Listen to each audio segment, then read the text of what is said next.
Hello, everyone. Oh, hi, Chopper. Thanks for joining. How are you doing tonight?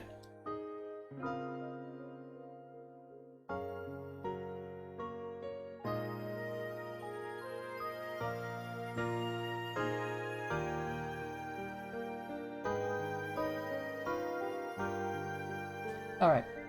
Well, thank you for stopping by. And for anyone joining us, we are currently waiting until 7 o'clock when we'll start the stream officially. I'm Atomics, and this is one of my favorite games, and I'm really excited to start a challenge run of it. Feel free to chat in the chat or just stop by to watch. All is cool. And yeah.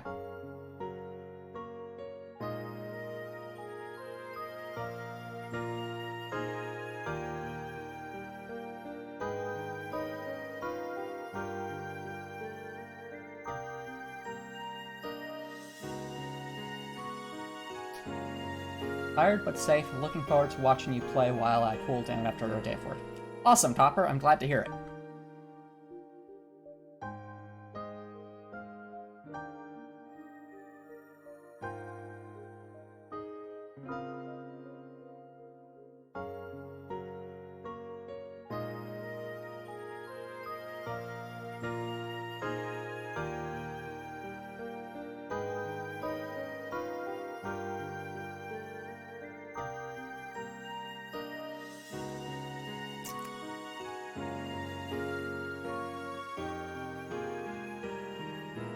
Might pass out due to tiredness, but we'll keep the stream. No, it's all good. Do what works best for you. I'm glad to have you here. Right, 7 o'clock, so let's get started. Hey everyone, I'm Atomics, and welcome to the CrossCode stream. Tonight we're going to be embarking on a New Game Plus run. And what we're doing tonight is we're actually going to put a limitation on us to make this a challenge run. Because one of the nice things that CrossCode lets you do when you beat the game is actually put on a bunch of different rules. So I'll show that to you right here. So after you beat the game, you unlock New Game Plus on CrossCode for the PC. And this is where, based off the achievements you got on your first playthrough, and subsequent playthroughs, you can actually put on actual rules without having to mod the game. And this lets you do a bunch of different things. You could keep some of your stuff from a previous save file, You could give yourself make yourself stupidly overpowered so that you could easily take out all the enemies. You could even make it so that everything that hits you will just instantly kill you. But that's not what we're doing tonight. Now, tonight we're starting on something a little bit different. So, one of the options for CrossCode actually lets you disable earning XP. What this means is, anytime we defeat an enemy, we aren't earning XP. Anytime we finish a quest, we aren't earning XP. Throughout the entire game, we'll be stuck at level 1 in a game where you can normally grind to level 99.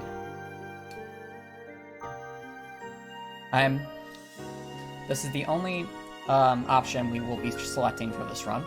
There will be no other handicaps, but there will also be no other benefits. Simply, we cannot earn XP.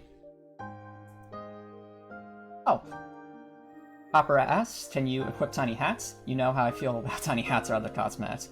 I don't believe you can equip tiny hats, though I do know there are a few different outfits for the main character in the game that can be unlocked through different methods.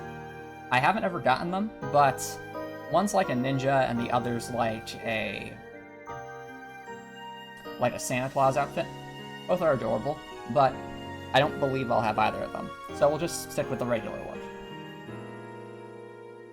Alright, so that's the stipulation for this challenge run, and without further ado, let's get into it.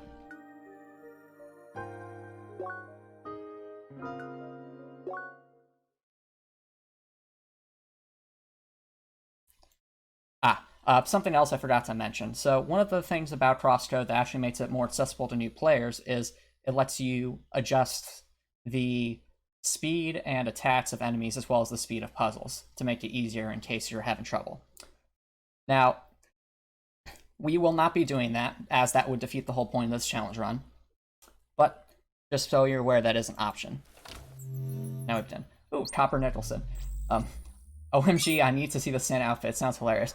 Unfortunately, I don't think I'd be able to earn it on stream, but it is definitely worth looking up. It looks really good. I know you can hear me. Where is he? Shizuka, I have to ask you to leave. So you're keeping him here. What do you think you're doing? Time is running short. We don't have a choice. So you abduct a dying person and let him work until his last breath. Is that it? I am going to talk some sense into him. Don't get in my way.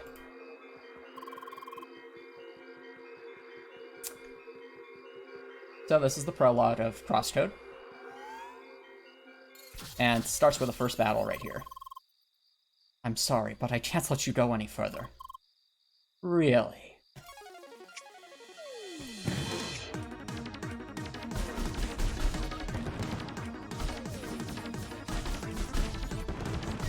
And one of the nice things about CrossCode is its fast-paced combat, as you just saw right there. You'll have to do better than that.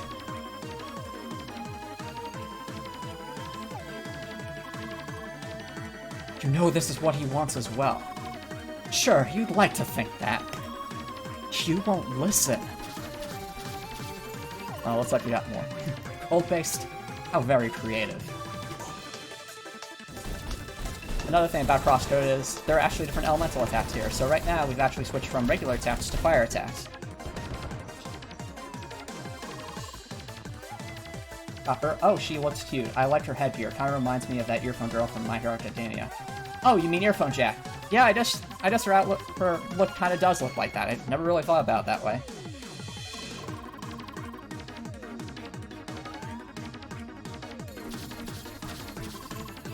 Okay, this is it. You don't know when to stop, do you? Just watch. If you charge, press and hold, and we get a power attack.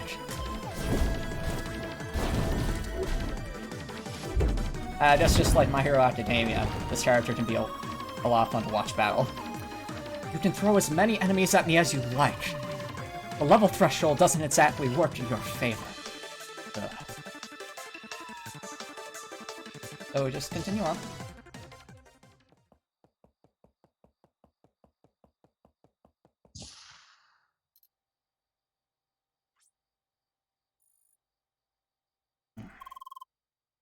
Satoshi! Sister. What do you think you're doing? You are in no condition to do this kind of work now. All you should do is rest. Why should I rest when I am way beyond recovery? I need to finish this work. It's my final task. I told you about the agreement.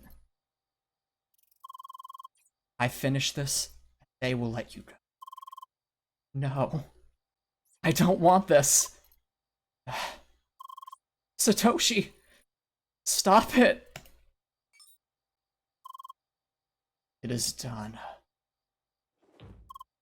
No! Shizuka. I'm sorry.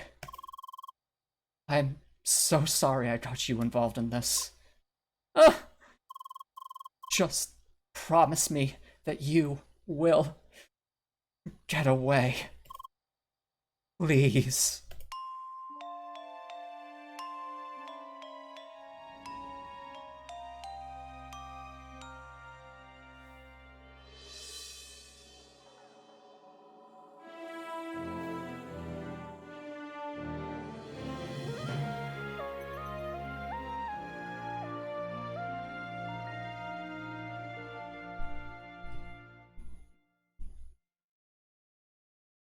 Right, and that was the opening. Oh, Copper Nicholson. By the way, I love that you're doing voices. I can't tell which ones you're using specifically, but I definitely recognize them from LOR. Oh, thanks, Copper. So for those who don't know, LOR is just a shorthand for a Dungeons and Dragons group that I run almost every week.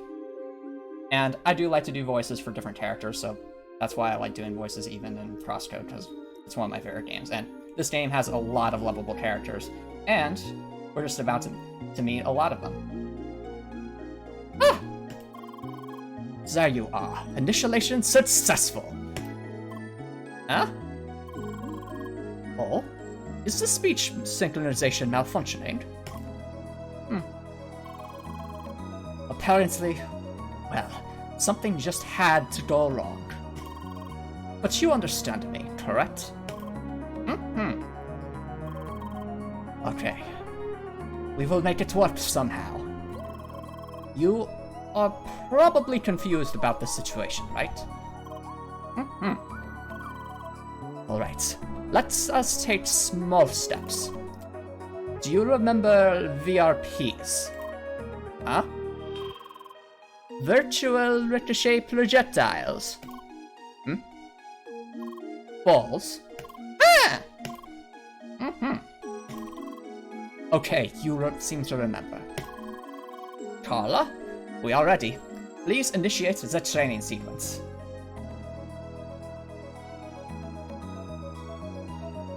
Copper, wait, is that the guy who yells Metal Gear from real estate? Potentially. It's a different character, I'm sure, but definitely the same kind of idea, like Otacon talking over the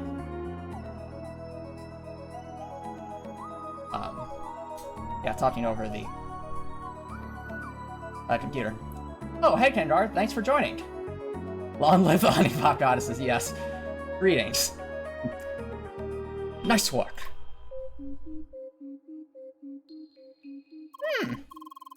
Well, just to be sure, let us repeat this exercise with an extended distance. Offer, hello. Oh, Kenny, he sounds... Yeah, I guess that's kind of what I'm going for here, but... Yeah. With an extended distance. Ugh.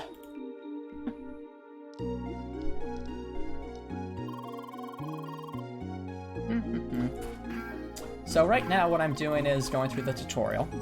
This is where the game teaches you about how to use the different basic mechanics, and that right there is range combat. Ah, very good. Okay, next let us enable the charge mode. Charge mode activated. You activate charged VRPs by aiming for a longer time. Let us practice right away.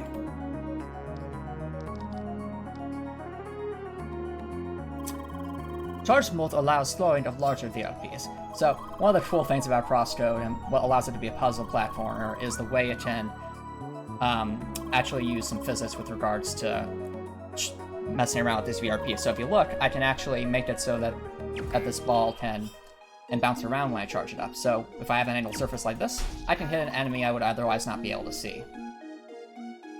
Okay, enough practice with VRPs. It is about time we put you down on your feet. Carla, we are done here. You can terminate the flotation sequence. Kendar. Yeah, to eat dinner, but I'm glad I catch the stream. Yeah, I'm glad you could come too as well, dude. Copper, wait, why is the word censored? Probably just a concern about revealing an identity or something. It doesn't matter here. Yep, no need to worry about it, Copper. Hey, girl. Oh, welcome to our cozy cargo hold. My name's Carla. Nice to meet ya. You sure are a quiet one. Apparently there is an issue with her speech synchronization. She still understands us, though. No way. Is there some way to fix it? I don't know yet. I will have to look into that. Well, anyway, I'm sure we'll be able to understand each other somehow. Nonverbal communication, you know? Carla, it looks like nice. A sense strong engineer 5. Yep, that is pretty accurate, Copper. Atta girl. Still, kinda weird, like to know your name. Sergey, can you help us out of here? Right. Her name is Leia. Leia? Well, ain't that sweet. Huh? Well then, Leia. Ready to get up? We gotta get you ready for what's coming up. All thrown in the light, you know? And I got just the thing prepared for you. Follow me. So, as you guessed, Copper, Carla is a bit of an engineer. She actually helps run maintenance around here, in this area, and she'll be teaching us the ropes in what'll become a very difficult challenge run. Alright, let's get started. Huh? Your task is to open the door at the other end of this room. And don't mind me, I'm just gonna stick around and keep an eye on you. Well, I might give you some hints, if you ask nicely, you know? So, this room is all about teaching you the basics.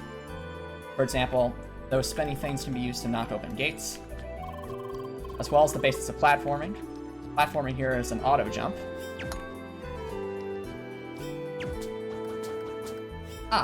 Copper, wait. Hey, this is music. Yep, I've used music before in the D&D campaign from CrossCode. CrossCode has an excellent soundtrack, if you haven't guessed. And it only gets a lot better from here. Yes, Copper, there are plenty of spinny things. So right now I'm just looking for the main, we'll call them the spinning pyramids, in order to progress through the main part of the tutorial. Reselect the spinning games. I'm going to kindly ask you, Copper, to refrain from making references that the rest of the audience might not understand. Thank you. Now, as we continue platforming here, we learn more and more about the different and fundamental mechanics. Oftentimes, you actually have to look through a run quite intensely before actually being able to finish it. Now, it has been a while since I played this game, so I might not remember all the puzzles, but I have played through this game twice, and I've enjoyed it both times. Ha! Finally! This one's my favorite! Here, you can go wild on these robot mice. Moving target practice. Have fun, girl! And this is where the game kind of first eases you into the idea of combat in general. The mice can't attack you, they just, as Carla said, act as target practice. And they also teach us some important things about projectiles. For example, the need to deal with elevation in this game. You cannot hit an enemy that is at a higher elevation.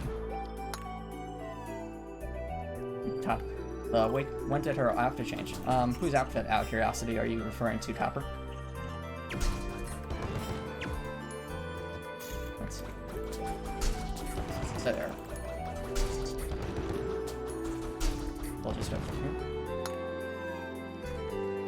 And now we're left with just a few more mice. Sometimes in this game you'll see a number on the ground, and that tells you how many enemies are left in a room before that pad unlocks things. In this case, the door. No, Copper, I do not believe, Copper is asking if, Leia's outfit has changed. You can only change her outfit in very specific instances if certain things occur, and I don't know how those work. So, for this entire run, Leia will remain looking as her normal outfit. Which, personally, I think is really adorable. Whoa, slow down there, girl! Just a short warning. Here you'll meet your first real enemies. And by real, I mean these things will, in fact, attack you. Huh? Don't get me wrong, they're really easy, but still. If you do get beat down, your respawn point is right in this room. That means there's no real danger. Go ahead and kick some ass. Ah, just a moment. Let me enable the dash module before we start the battle. Ooh.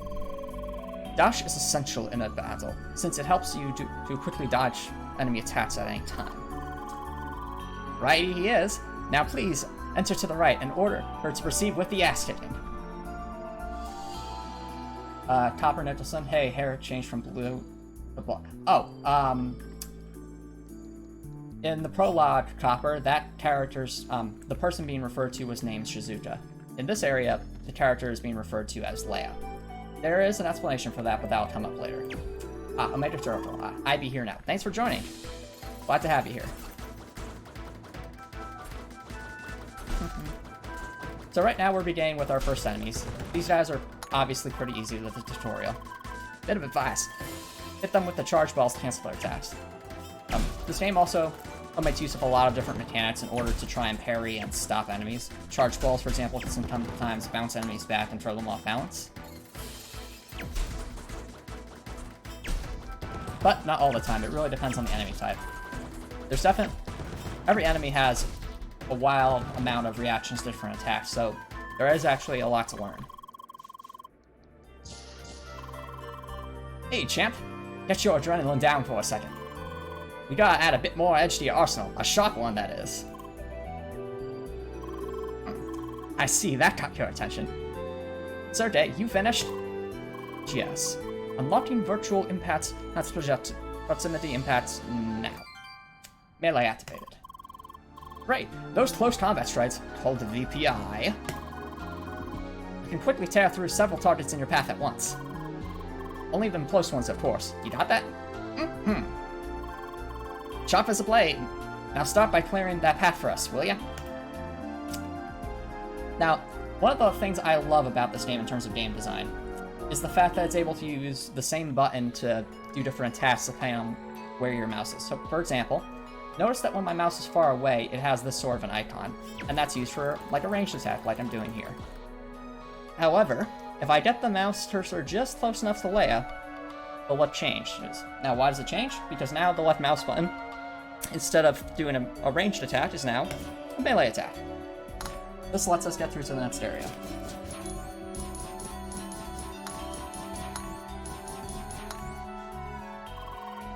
Wait there for a second.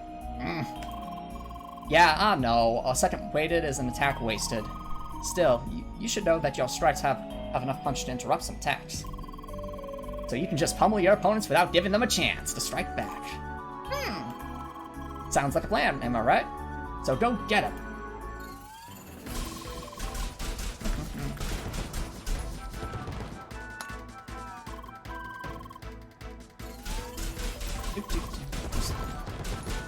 Melee, melee, melee.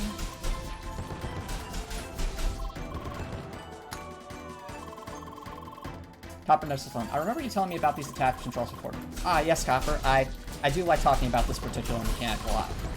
I also just admire game design in general, and this game does so many things right. So many different areas. I'll probably comment on them throughout the stream.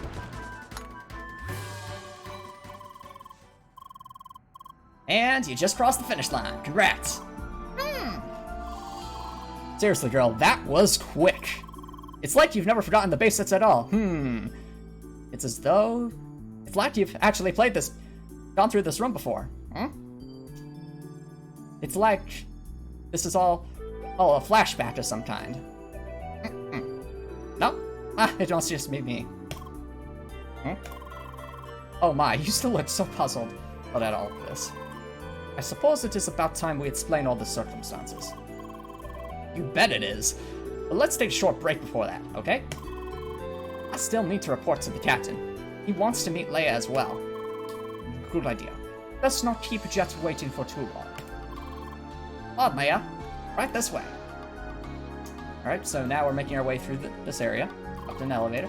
Alright, up to the bridge. Oh yeah, Leia, just a heads up. The captain's kind of grumpy, but don't worry about it. That's just the way he is.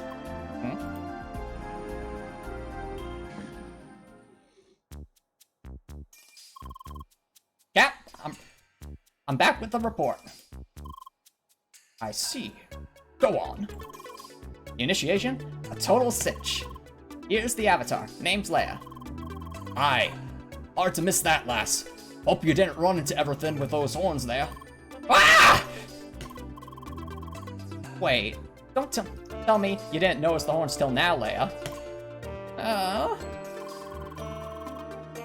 Anyway, make sure you clean up that mess you started down in the cargo hold soon. Yes, Cap. I hope Sergey is satisfied. Is he around? Yeah, just give me a sec to set up your headset. Hello there, Chat. My good man, it's been a long time. Indeed. You are still clinging to that jetpack, I see. You know I never traveled the sea without good old Betty. Anyway, I hope you two will be ready to travel on soon. Having a darn avatar on board is just calling for trouble. Oh, of course, we will make this as brief as possible. Gee, Cap, what kind of welcome is that supposed to be? Besides, ain't we talking to Jet, former VRP dueling champ? You keep telling us all about your combat moves from the old days. So here, I thought you'd want to give Leia a small combat lesson. You're telling me that wee lass is up for a battle? Oh, you bet she is. Right. We'll see about that. Just talk to me later today. Sweet. Now then, you're dismissed. You can show the lass around the ship, but don't you stir up any trouble. All right, Captain. Come on, Leia. It's time for some fresh air. Welcome aboard the MS Solar.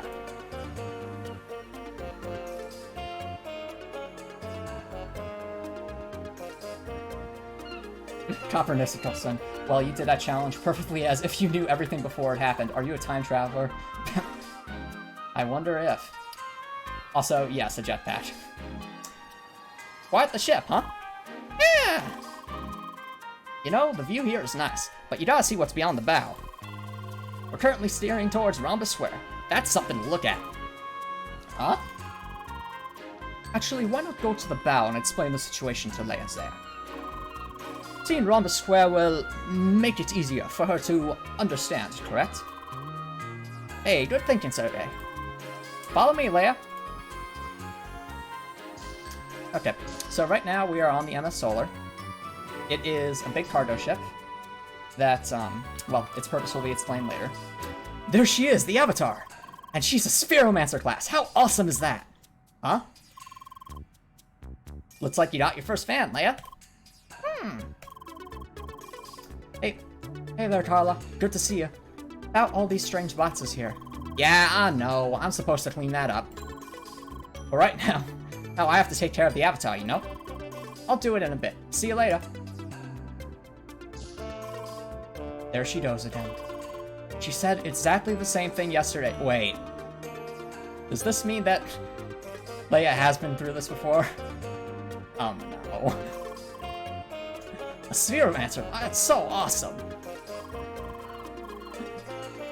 A Mega Turtle Smut-Face Leia is best gold. Is gold. Yes, I completely agree. Copernicus and Zuko the Avatar, where I mean, the further we get in this game, you'll realize you're not too far off base there. That was this way. It's a bit of a walk though. Just follow me. Carla, what were all those destructible boxes doing in the room anyway? Oh, I was just practicing how to use those things, you know? Probably should have done that somewhere else. Now, girl, have a look at this.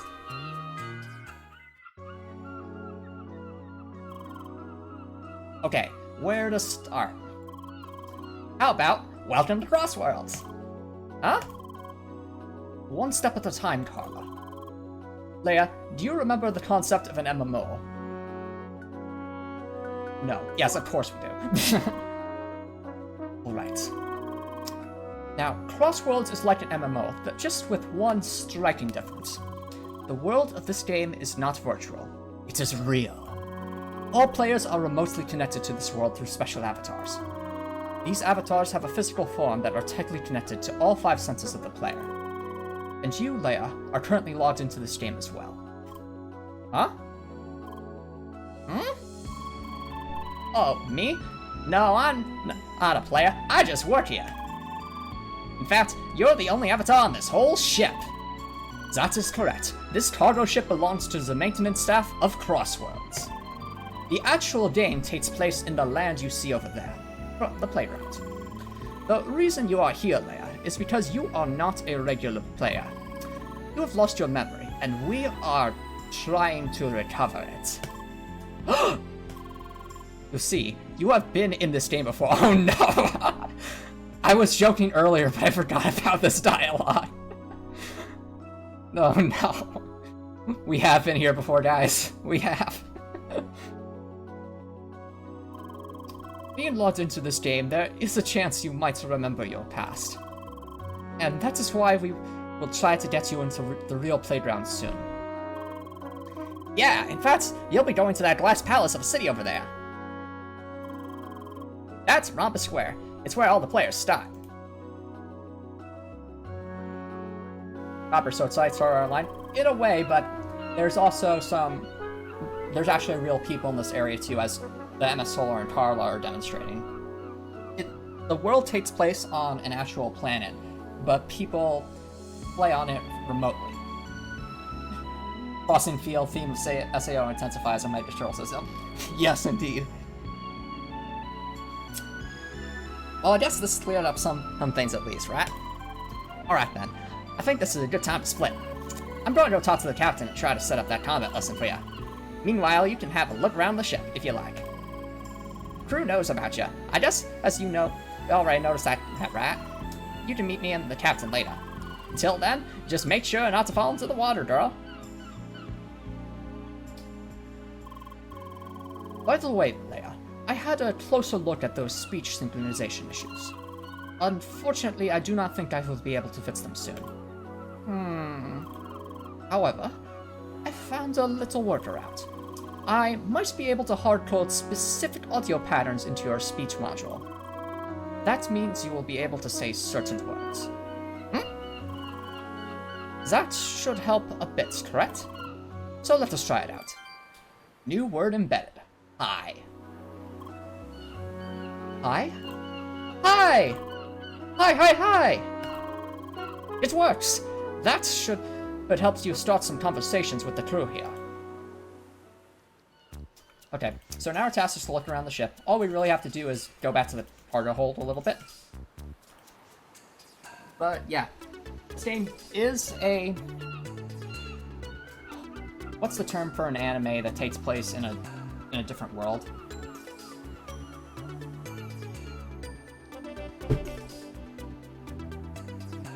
Oh. Izuki. Yeah, isekai. Oh, my dad and Hopper, you're right. It's called isekai. That's correct. CrossCode is technically an isekai, though. While I think isekai has done a lot more, has gotten a bit oversaturated, I do think CrossCode's take on the isekai is really refreshing, but I'm not going to get into that yet because of spoilers. Oh, Miss Avatar's back! Hi. Whoa, she talked to me! She actually talked to me! Gee, calm down there, fellow. Anyway, Carla just passed by us again. She told us that you could take care of all these boxes here. I mean, really, can you believe that woman? Now she's loading off her work on our guests. Well, she has a point. It's easy to destroy these boxes with your avatar weapons, right? awesome! Please, I want to see that! Well, no pressure, you know. You are our guest after all, but you would help us out a lot. Huh? So, will you destroy the boxes for us? Please? Pretty please? Mm-hmm. Yes! Show us the balls! Woo! This is amazing. Copper Nicholson, when is CrossCode gonna join the Isekai join the Isekai Quartet anime? I don't know, honestly. I would definitely want to see Leia there, but then again, there's a lot of other isekais that need representation, you know?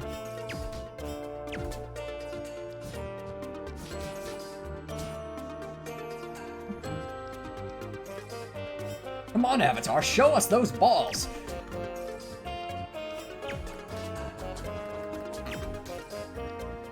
Here we go. Alright. One more, and that's that.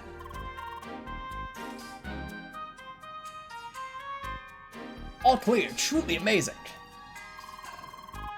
I'm really surprised how quickly those balls were flying. What are you even talking about? I didn't see any balls, only those boxes disappearing for whatever reason. Yeah, you need to wear these AR goggles to see them. The balls and their impacts are all like virtual stuff. I see. So that's why you've been wearing those goofy glasses all day. Goofy? You know nothing about style, lady. Yeah, whatever. Anyway, hey, thanks a lot for the help. Yes, thank you so much for Miss Avatar. And with that, you're done with that first session. Wow, that's... Yep, I didn't realize that until it came out, but this stream is meant to be as, I'd say, PG as possible. Let's see, I believe second... Yep. Hi! Whoa, you spoke. Is your voice smiling back? Huh? Hmm? Hi. Wait, that ain't right. The speech synchronization is still malfunctioning. I just hard-coded the word hi into her speech module.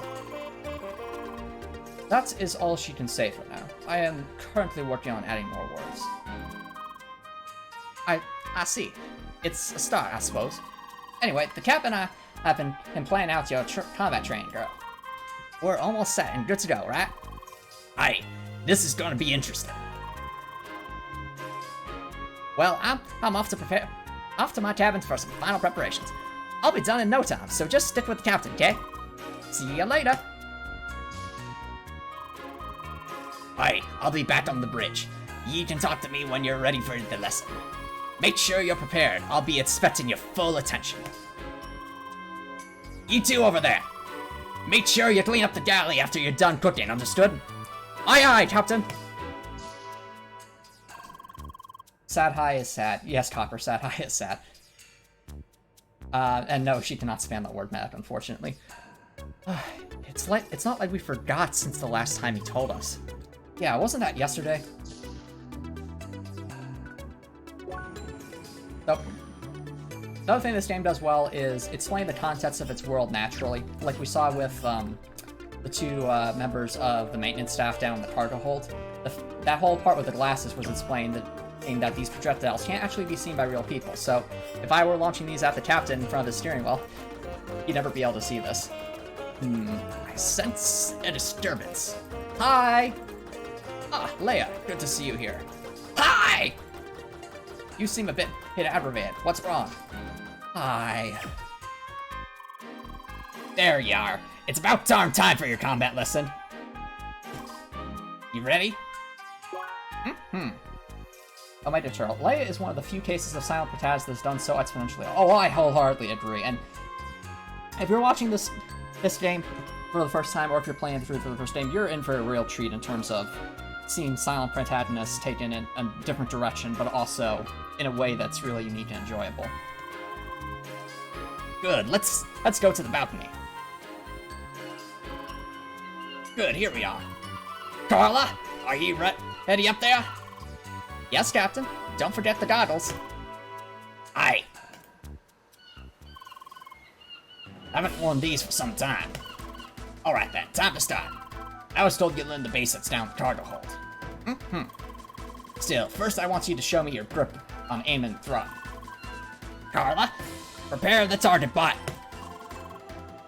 Time to say hello to an old friend.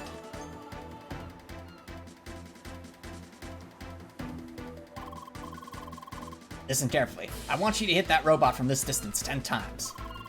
And do it quickly, got that?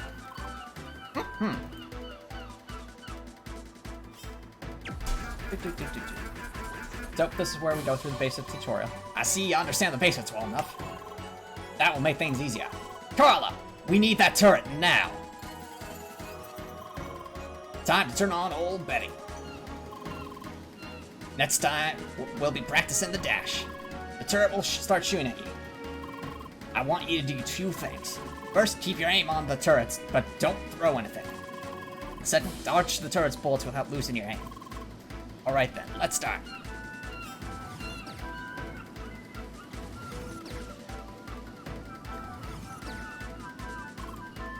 Nice work. Enough with dodging, now try to handle this attack, lass.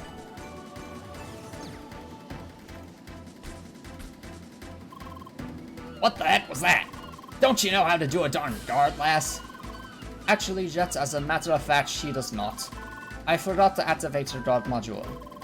Sergey, are you serious? You can't send that lass into battle without a proper shield.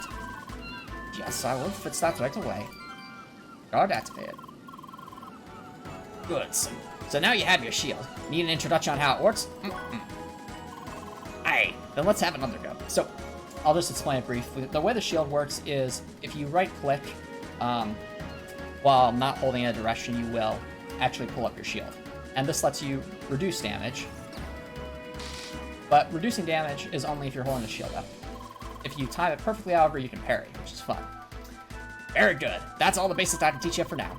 Now to round everything up, let's have a proper battle against the turret where you can use everything you learned. Though there will be a little surprise waiting for you.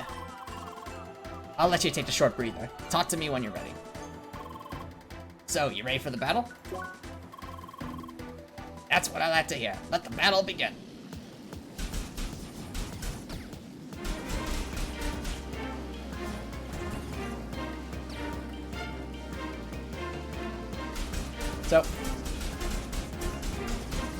So I think with this turret, you actually don't need to dodge anything until the second phase, which is starting right here where the shield activates.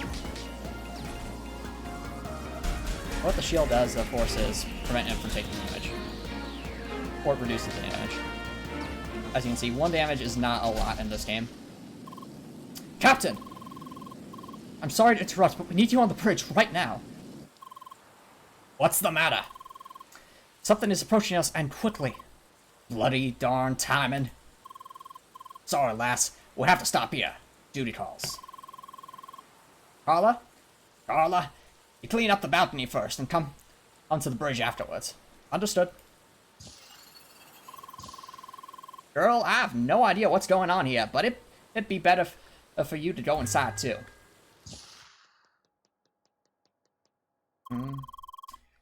Still approaching on the radar. At high velocity. No transmission? No darn ship to see? What's going on here? Captain, I caught it on the satellite. You gotta see this.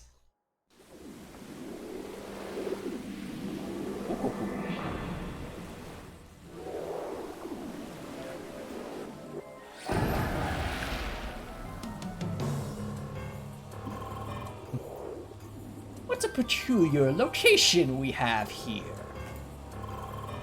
It's a darn cargo ship, you dauber. You look like someone who jumped right out of Crossworlds. This ship is not part of the bloody playground. So don't be a nuisance and get lost. Oh, we are aware of the nature of this place. Yet we perceive that the presence of another misplaced individual. That's none of your bloody business. Get off this ship and back to the game you came from.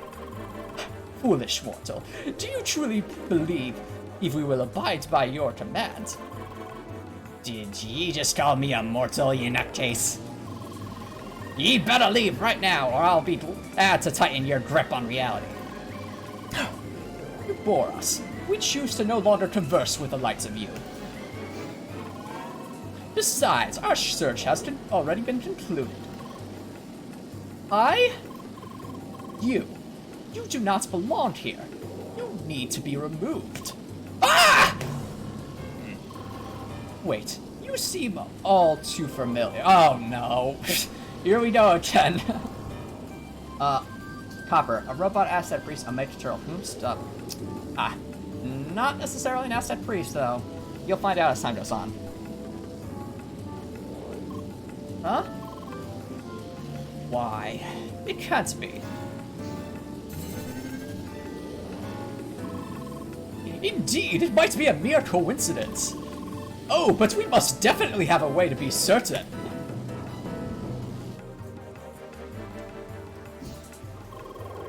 What a convenient stage we have here.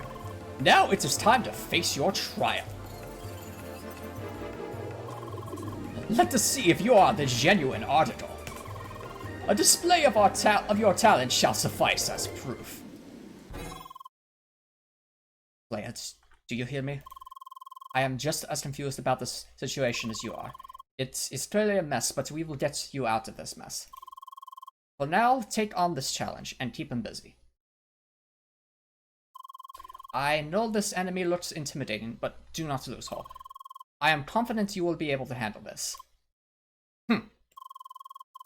Because I can see its battle stats, they match your level. Oh, we're not going to be saying that for much longer in this run. Not at all. Oh, Minotaur, Leia versus Magic Crab. Yep. Boss fight number 1, guys. Here we go.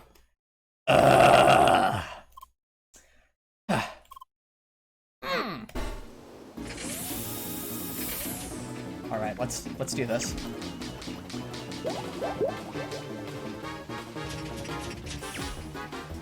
Now, personally, in terms of designs, I think this boss is awesome for a number of reasons. First, the atmosphere is great with the rain, and it really ups the ante for a first stage boss. Second, it is very clear about when you're able to actually do damage to it, which is really important in a game like this, because some bosses you actually can't damage until certain conditions are met. That kind of makes it like a puzzle in many ways. Finally, the boss, its attacks are simple, and they have a lot of course, wind-up, which makes it easy for new players to get used to it. But on the other hand, the attacks just look so good, even though they aren't particularly dangerous.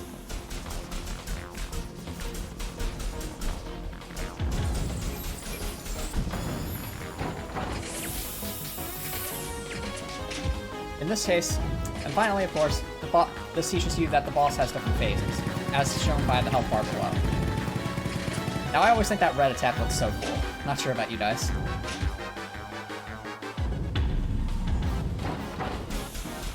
One last attack, and there we go. One boss down. Hi! Hi! This spinning motion, one cannot find it twice in this world. Truly, there is no doubt about it. When was the last time we have laid eyes upon you? You within your incomplete vessel. Yes, you have our utmost interest. You will come with us.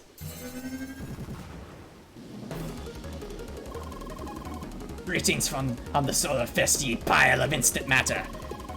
What's this? Your divine powers can't handle a proper explosion. Why, this is preposterous! They also have some cute animations for some of the funnier moments. Ah! Okay, lass, you need to get off this ship right now! Carla, get her back to the teleporter as fast as possible. And tell me once she's off the ship.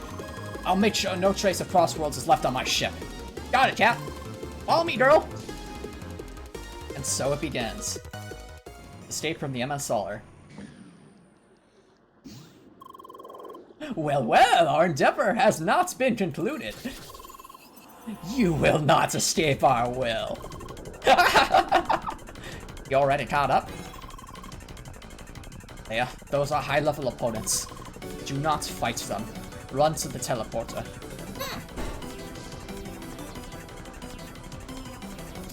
So, Sergei is not wrong here. I have actually tried to defeat these opponents before. It's you just do so little damage and they can destroy you in one hit. It's not worth it. On the other hand, if you do defeat these enemies, I've had someone actually told me that you don't get any XP for them, even if this were a no XP run, so there really isn't any point to fighting them.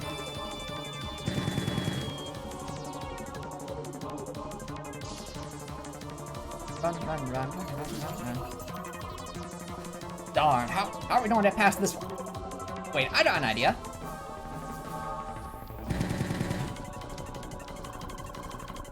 Carla, instant matter builder, they're at your service.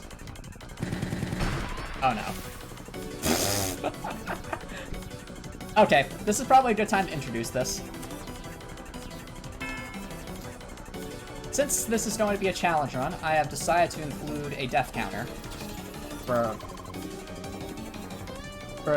what will likely be many times that we'll be dying during this run, because I am curious as to how many times we'll die before we make it through this game. Anywho.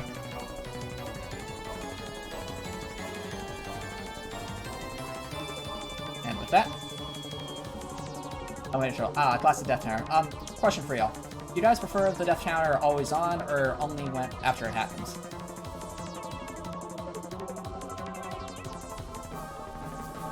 I'll give you guys a few minutes to respond. In the meantime, darn, how are we going to get past this one? Wait, I got an idea. Let's do this the right way this time. I'd say only after it happens, but that's just me. I kind of agree, just so it doesn't clutter everything. Here we are again. Time for you to leave this party. Come on, sweetie. This isn't the time for tearful goodbyes. Besides, there are those guys. Ah! Goodbye, Leia. Enjoy Crossworlds.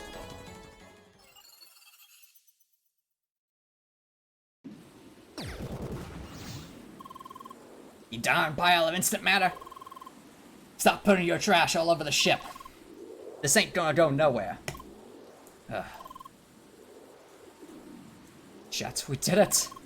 But he almost got us. There are probably some enemies in the cargo hold still. But an even more trash in my cargo hold. Okay, that's it. Playtime is over. Crew, activate the neutralizer.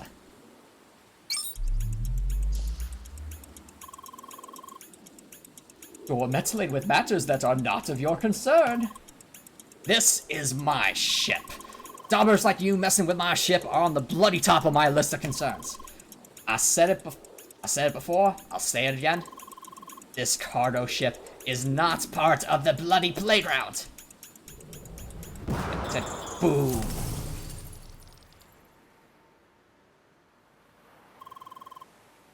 What the bloody hell was that? What was all that about?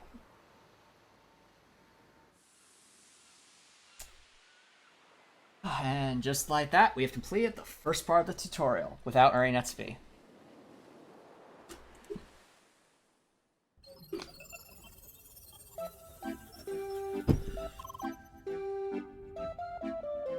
We did this, Leia. Whew! I still cannot believe what just happened on the Emma Solar. Anyway, we are now in the official playground. This area is packed with all kinds of security measures. More interference from that blue individual is highly unlikely here. Huh? Well, now, let's just proceed. This is Rhombus Square. Or, more precisely, Newcomer's Bridge. This is the official introduction to Crossworlds. I placed you right in front of the last part. It is important that we do this part the official way to avoid suspicion. About that, Sergey. There might be a slight problem with that.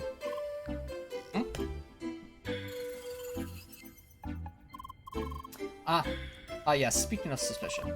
Listen, Leia. Huh? It is absolutely essential that you pass this a regular play. And my game just finished outlining, so time for me to go play this game for myself. We'll probably be anyway though. That's completely fine. I'm Major Turtle. Enjoy your game, and thanks for joining in.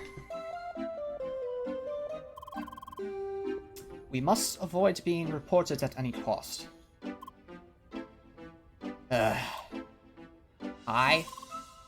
Yes. do not worry too much about your speech synchronization issues. You are, in fact, not the first player with these problems. Huh? Anyway, just be careful, okay?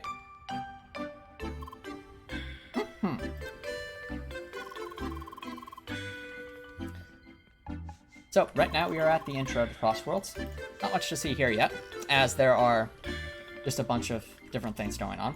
You got different characters walking around, different areas, and of course... Oh, Dawn! Didn't see you there! Hi! Bonjour? You are new here too? But I have not noticed you up here before. Oh, does this mean you caught up after me? Huh?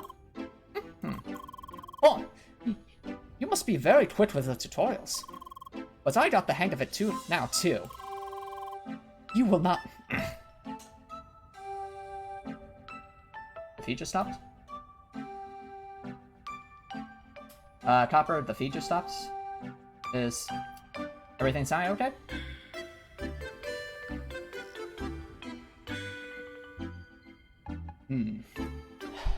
You will not beat me on the last tutorial stage, none. Let's meet at the end. I will be waiting. Au revoir! Very competitive, this one.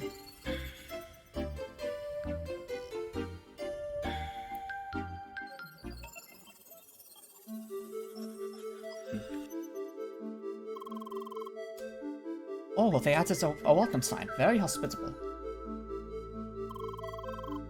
Are you looking for that redhead pentafist from before? Well, I am afraid you will not find her here. You see, each player is placed into a separate instance of these rooms. You will find plenty of puzzles ahead. You really would not want other players to interview around here.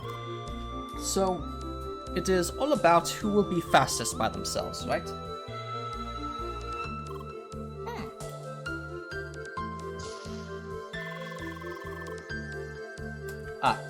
Twitch just crashed. Yep, that's happened. So, right now we are just in the process of the first dungeon. This teaches you, of course, about those. I wonder if I can... So, in CrossCode, there is... I'm not sure if it's a glitch or a technique, but there's a bit of a way you can actually extend your jump. So, right here I'm just trying to accomplish it, but essentially what you want to do is jump off the side of a ledge, melee, and then dodge, so... like that. If you do that, you actually go a bit further than the game would expect you. Now, I've never been that good at doing it consistently, but it is one of those things that speedrunners tend to like to use.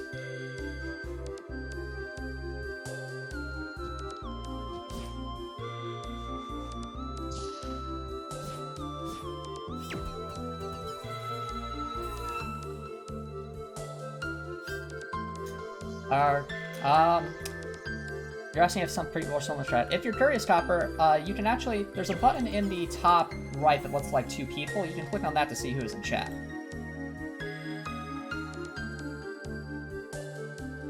And, yep. So with that, let's just continue through the main tutorial dungeon. So, the game does also a great job of building up the different mechanics. So right now, we're just getting used to the different combat mechanics as well as the puzzle mechanics. It gets a lot more complex from here, which I personally enjoy. I like a game that has a lot of room to run, so to speak, with its difficulty and its design. It also introduces things as you progress, which is nice. Quick menu activated. Yep, holding shift lets us activate the quick menu. It lets us do a whole bunch of cool things, like gain consumable items, opening up the map, and of course, inspecting the environment. So if this were the middle of a battle, and we needed to heal, for example, I could just press shift, click the consumable button, and there we go. We can have a nice selection of different consumables. Now, the caveat to this, of course, is that if you eat something, and you actually leave yourself vulnerable for a little bit. And some stuff takes longer to eat, so it is a balancing factor. Right here we have some more turrets. Of course, just standard for turrets.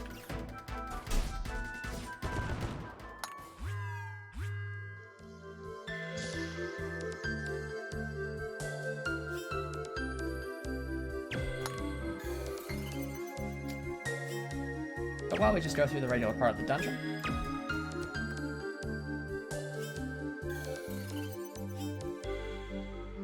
Oh, another great thing this game does. You've probably noticed me fall off the platform a few times and just come back. This game does a good job of making sure that you can not have to do too much backtracking if you mess up on platforming, at least with bottomless pits. So that's one of the mechanics about this game I really enjoy. It saves a lot of backtracking. Here, we just have to be a little bit more patient. Otherwise, a fairly simple puzzle. Oh, whoops. I think I accidentally just skipped that part there. It's all good.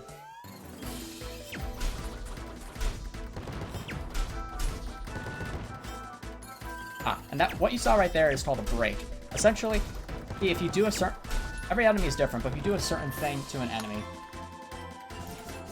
when at a certain point in one of their attacks or wind-ups or something like that, it'll leave them vulnerable in what is called a break. During a break, they can't attack, and they're very easy to, obviously, damage to. Just move on here. And with that, we have the first platform active. So from here, we just continue on through the main part of the dungeon. Make use of the different ricocheting projectiles. And yeah.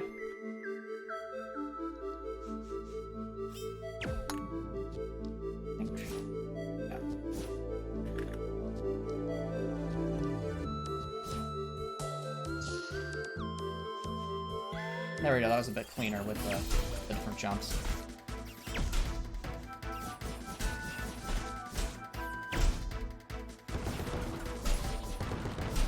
Alright, so, out of curiosity, for those who are chatting, have you ever played CrossCode before, or is this a completely new experience for you?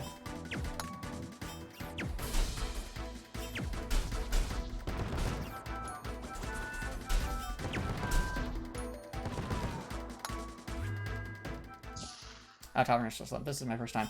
Well, then I think you're in for a treat, because this is a really awesome game.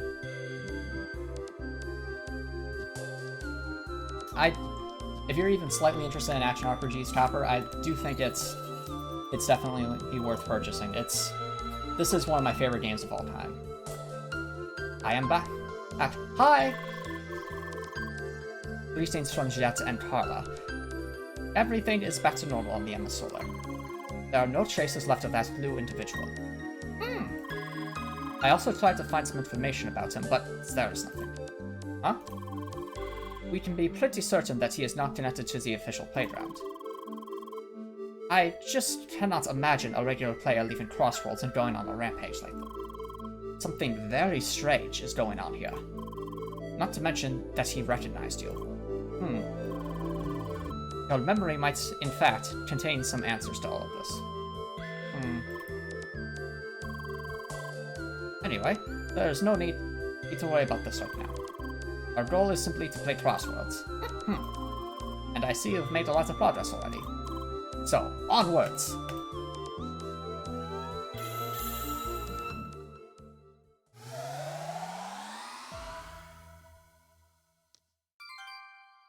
Character menu activated. And now we get access to a menu that we'll be using quite a lot during this run. So with tab, we can open up the character menu. This lets us access our inventory, our equipment, as well as different quests and such. And right here is what is likely to be one of the few things that'll help us out during this run, and that is equipment. So you'll notice that we've earned 0 XP this far, and that's because, of course, we have 0 XP active. We cannot level up. We will not be gaining HP passively, attack passively, defense passively, anything like that. So if the enemies are going to keep scaling in level, how are we going to give ourselves even a fighting chance? Well, that's where equipment comes into play. You have two levels here. One is your player level, which is always active, and the other is your equip level. The equip level doesn't mean much. What matters is the stats the different equipment do. So, in this case, the rookie hat would give us +3 to focus, whereas without it, we would have force have nothing. So, for this run, we need to look for as many good equipment as possible. Copper, just wondering, does all this get recorded as in the stream and chat? I believe the way it works, Copper, is on Twitch, the stream itself is recorded and the chat is recorded in real time. But if this were to, say, be uploaded to YouTube, it would just be the stream footage itself.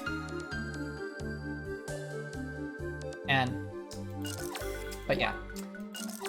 We are definitely going to be looking for the best equipment we can get our hands on, because that is probably what'll make or break this run, is our equipment. Without equipment and without XP, I'm not sure if this run would even be possible. But with equipment, I think it'll be really hard, but we might have. But I do think we do have a chance.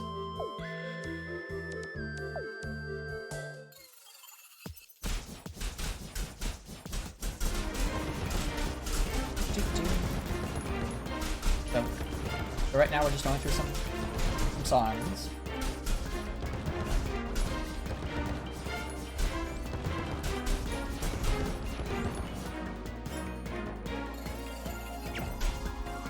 Slide up here. It would appear I have accidentally hit my OBS.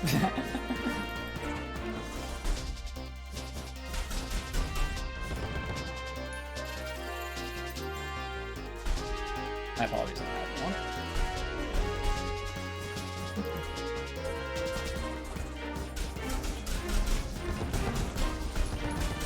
Upper Mitchison. Okay, cool. Just wanted to make sure in case I crash again and missed out on something. Yeah, no. The stream should be archived, which will be for 14 days on this on my Twitch channel, and then of course Twitch automatically deletes stuff after that. I might be setting up a YouTube channel for these to store the different streams. Not really sure yet. So if tonight goes well, I think I'll try and set one up so that way it can be viewed for as long as YouTube exists.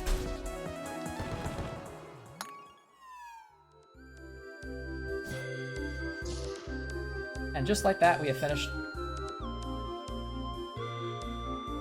our first, right there.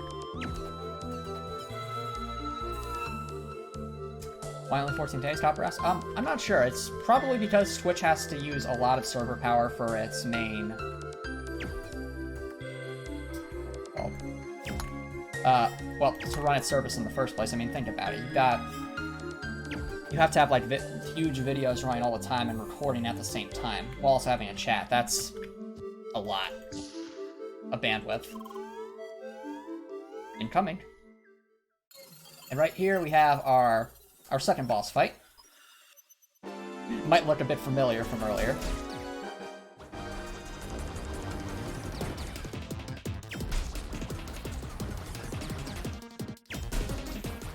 So, right now I'm just focusing on dodging the attacks and trying to go after it. The first phase of this boss is pretty easy.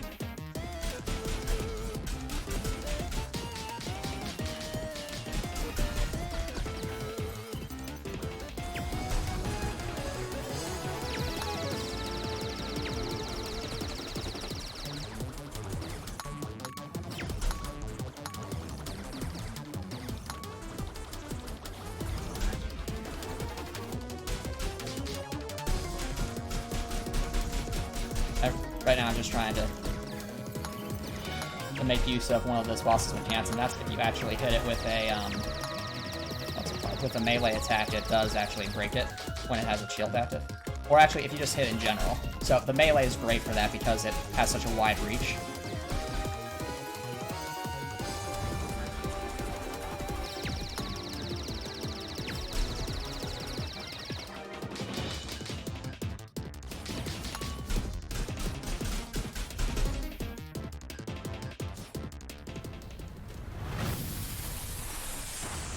And boom goes the dynamite. There we go.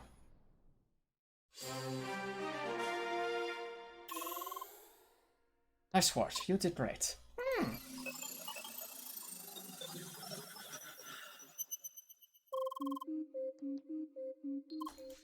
Ready for one big upgrade?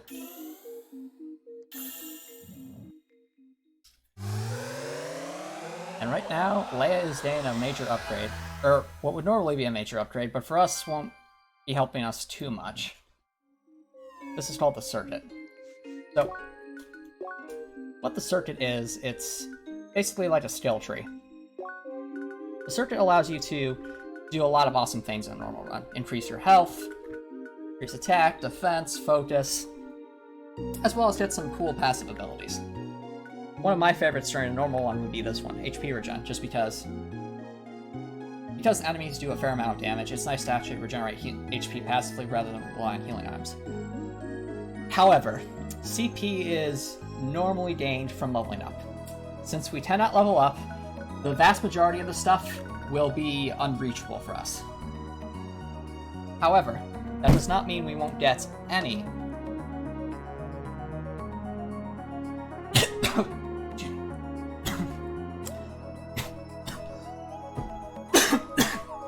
it does not mean we won't be getting any HP or any kind of skills, as there are actually a few ways in this game to get some skill points without earning XP. Now, they're pretty rare, and most of them are pretty hard to obtain because they're like really long quest lines, but I can think of at least two that should be obtainable for someone without earning XP, and we'll get to that in a bit. But for now, let's continue. Leia, please wait a second. I have a little upgrade for you as well. Huh? I finally managed to add another word to your vocabulary. Ooh. Well, you know how it is. No shiny effects from me, just the upgrade. Here goes. New word embedded. Leia. Leia? I think you will need this one, since I will not be able to introduce you to other people anymore. Leia, hi. Hi, Leia. Hi, Leia, hi. Don't look at me like that. I know, it takes a long time to add these words. It is a very involved process, actually. I need to manually extend your thought control model, essentially modifying a still generated code case base by hand. Ah? Yes, it is very technical. Technology to control avatars is, well, complicated. And that is an understatement. Anyway, the second word is done. I will work on the next one right away. Leia! Leia is now a Pokemon. Yeah, I guess you could say that Leia is indeed a Pokemon.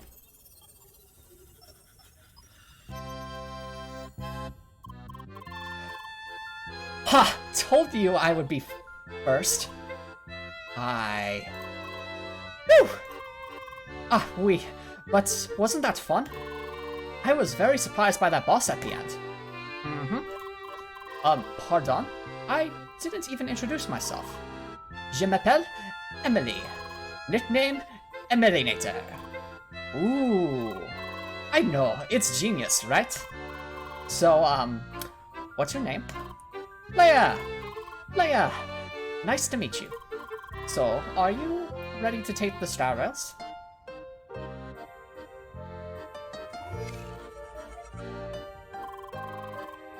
I wish we could already explore the city itself, but none.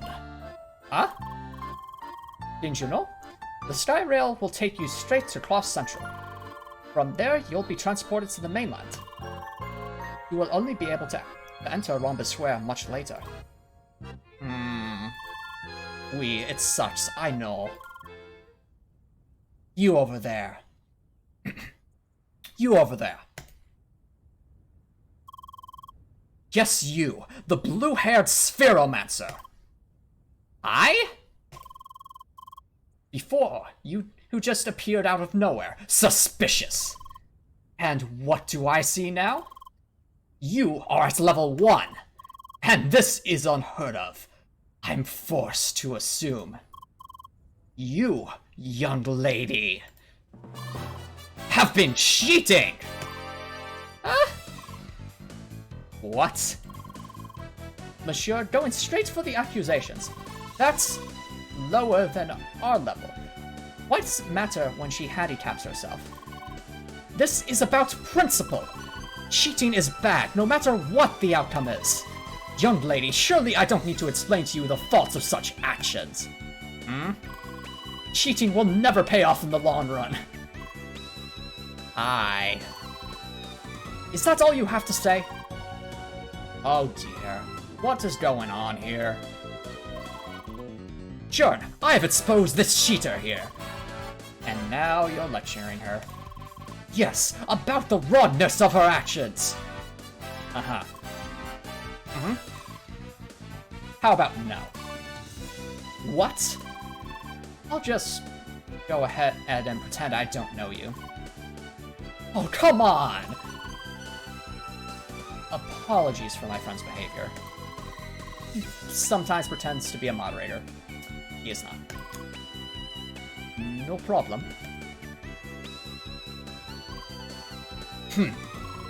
Young lady, I'll let you off this time. Reflect on your actions! Mondu, what was the deal with him? I hope we don't meet players like this around here too often. Anyway, let's go on. I want to finally reach Rookie Harbor. You can come with me if you want to. Très bien, let's go! Copper. This guy looks like a ninja beast. Boy, yeah, I guess in a way he does. He actually, our friend over here, Emily, actually will give him a pretty funny nickname later on, but that's down the line, of course.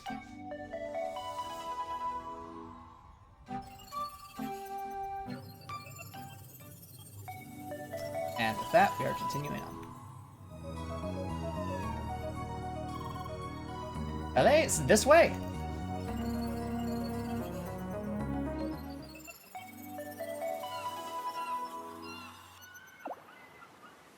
Alright.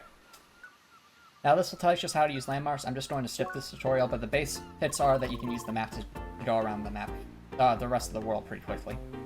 Fantastic! Right at the sea, just like they said. The city should be right up ahead. Go, go! Okay, before we...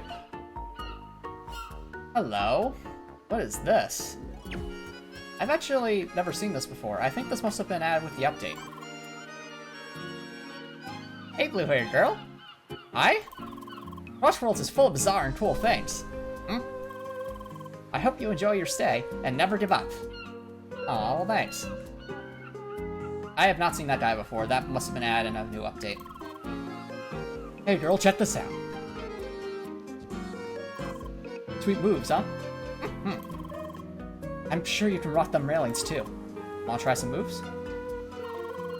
Try to reach them boxes is back there without touching the ground.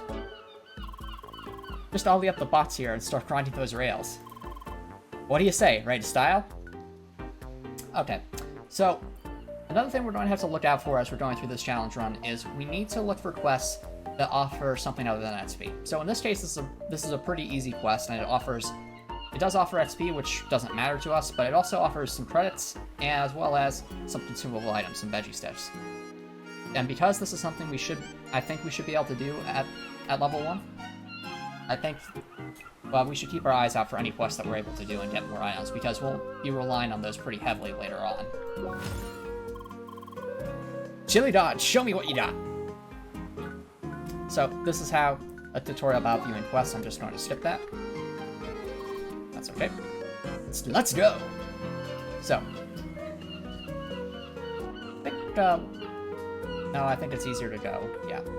Definitely a bit easier to go this way. So, all this quest is trying to get to, from one side of the island to the other without touching the ground. It's in essence a... Oh, wipeout. Bummer. Of course, I absolutely forgot the goal is to reach the boxes in the bottom right of the corner, which is fairly easy to do. I just forgot that was the end point. There we go. Now we go back to earn our quest. Oh yeah, that was sick, girl. Hi. May your mushrooms always be sauteed and your onions always be grilled, gravy girl. And that.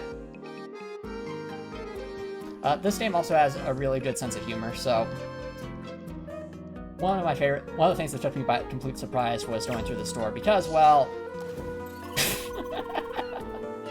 oh, what was that? Did they honestly design it that way? They just, it lets you walk off of here. Anyway, moving on. Hey, over here! Look at all these old-style buildings. It's like we are in some kind of medieval fantasy world, non? So, right now I'm waiting here to meet a friend, but I haven't seen him so far. There are just so many people here.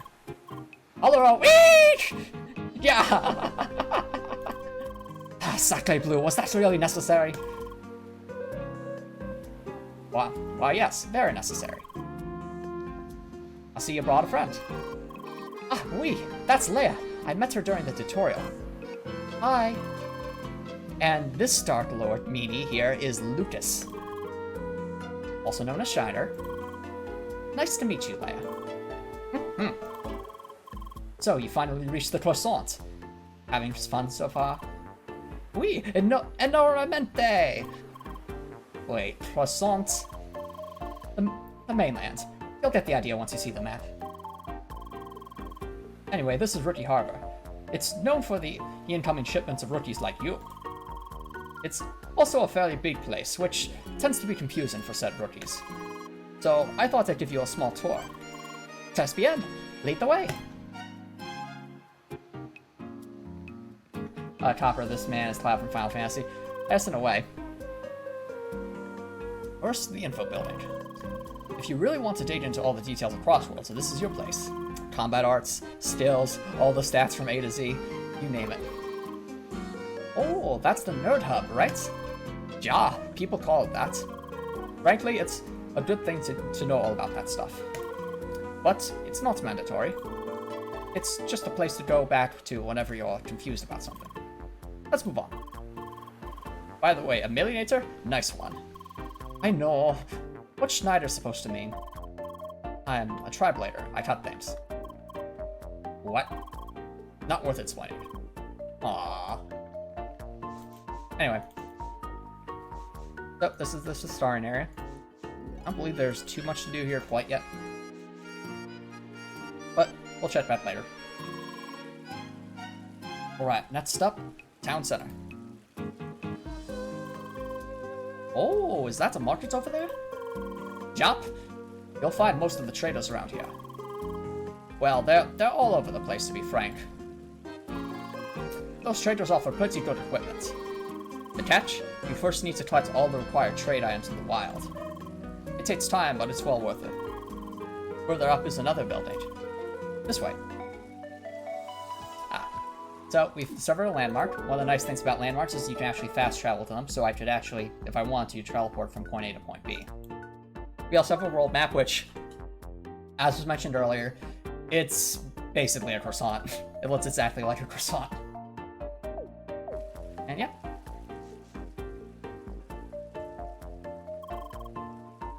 See that building up there?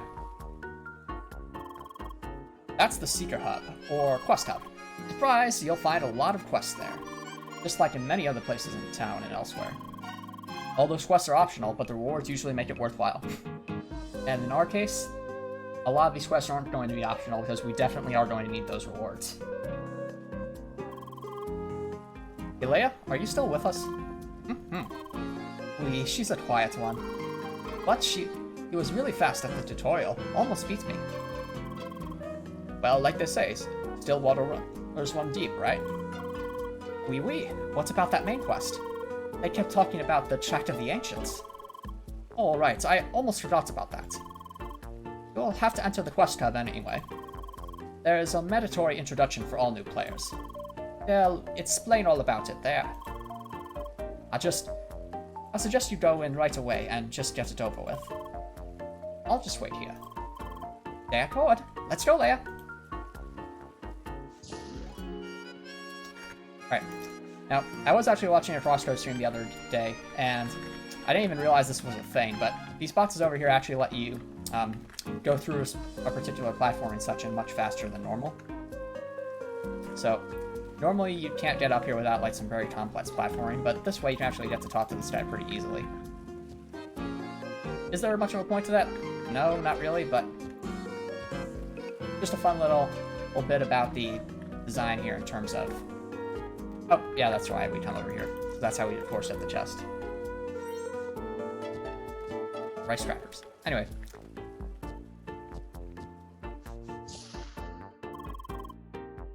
Whoa, such a crowded place.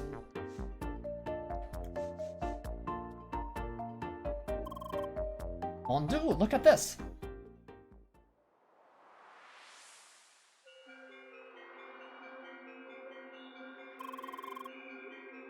Welcome to Operation Trackwalker, recruits. This briefing serves as an introduction to the history of this place and the nature of our cause. We're currently located on the natural satellite Shadoon. This place was once inhabited by intelligent lifeforms that we refer to as the Ancients.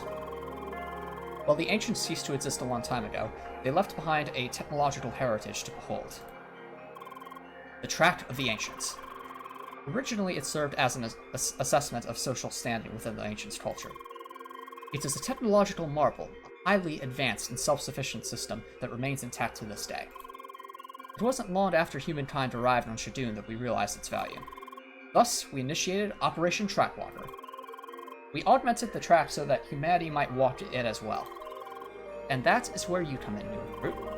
Together with the other Seekers, you will start the journey along the Tract of the Ancients. Your path will be paved with obstacles, but every step you take will further our cause. Discovering the secrets of the Ancients. Your main task will be the collection of 4 elements: heat, cold, shock, and wave. Beginning with the element heat, your first destination will be the village of Bergen. To reach it, you need to pass the western barrier of Rookie Harbor. I will now give you your first shade to grant you passage to the west.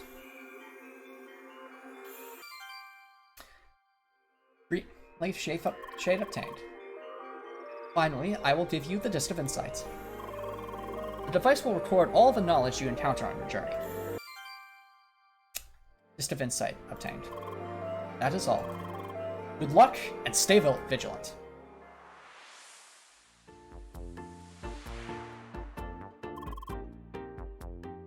Wow, now that was funky! Suddenly I was in the middle of space, and this old geezer kept talking to me. Same for you? I suppose they wanted to pep up the boring introduction, non? Oui. Tract of the Ancients it is. Let's go back, Lucas is waiting.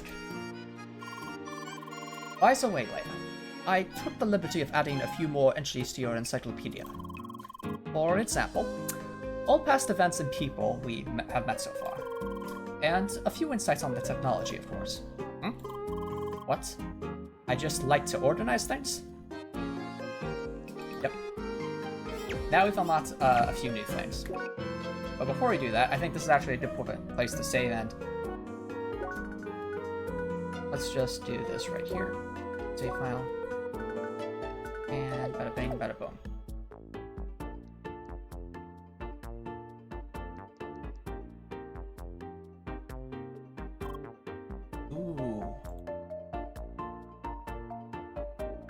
Now right here is the quest board. This is where we can look at, you can't actually accept the quest from the quest board, but you can actually find out where there are some different quests. Now, to my knowledge, I think all of these quests should be doable at level 1. If I had to guess, I mean, they're pretty early on, and I don't think any of them have anything too crazy going on. Greetings, Seeker. I see that you have completed the introduction to Operation Trackwalker. Thus, you are now qualified to use your abilities as a Seeker to assist the 4 factions at their duties. Huh? They are organizations that secure humanity's survival and prosperity through their special fields of expertise. More detailed information can be accessed in the terminal behind you.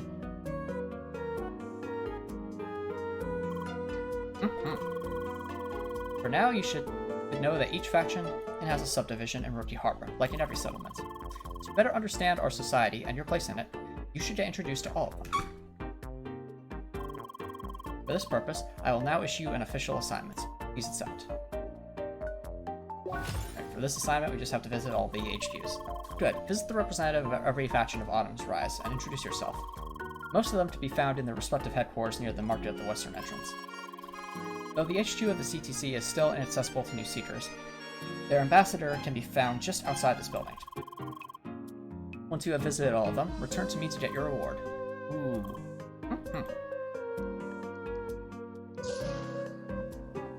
And there's the first representative, I believe. Good day, Seeker. Pleased to meet you. My name is Mr. Knobsworth, and I am a humble mediative employee of the local trading association. Hi! Now, as you might have already assumed, a man of my position is always busy brokering business agreements, big and small. Thus, there's always a need for helping hands willing to do some necessary legwork, for generous payments, of course. Ooh. Just now, I have an unresolved assignment by the pub for delivery of mixed food ingredient. It requires collecting raw materials in the wild, trading them for the required items here in the market, and of course, delivering them to my client. A rather simple task, fitting for the beginning of a lucrative relationship, I would say. Can I count on your cooperation? And with that, we have another quest. This one is simply acquiring certain items, which for a no speedrun should be quite doable. It's a deal then. My client requires 2 fruit and veggie sets each, and also a precious spice set to boot. You can now procure them from right here on the central market near the fountain. For the exchange, we'll need raw materials from the various plants of Autumn's Rise. Whoops. So, how was it, Leia? Enjoyed being in space? Well, now you should understand your task, being part of Tratwater, after all. Let's go to the west now. By the way, Leia, Spheromancer? That's surprising. Huh? They're pretty unpopular. Don't ask me why, they're fine balance-wise. What's about Pentafist? They're awesome, right? Yeah, and I can't imagine you in any other class. Alright, now before we do that, let's just, I'm gonna check the map here. Yeah, we should go for our quest objectives. Welcome to our garden, Seeker. I am Manzana, the chief woodkeeper of this branch. It is always reassuring to have your kind supporting our fruitful endeavors. Hi! In fact, your appearance comes at a fortunate time, as we have noticed unrest brewing among the thickets of Autumn's Rise. A sickness has befallen trees in different locations and threatens the balance of the tract of the entire region. Would you be able to assist us in stemming it before it can cause widespread harm? Now, I know that quest will not offer credits, but it is going to offer some items, so it is worth at least checking out. Excellent. I will give you some bottles, filled with concentrated and fermented juice made from the fruits of our garden. It has proven in the past to have a beneficial effect on the self-regulatory instincts of the tract. Use your instincts as a seeker to find the afflicted trees and treat them with the extract. It should suffice to cure the trees at this stage. Take care, young lady.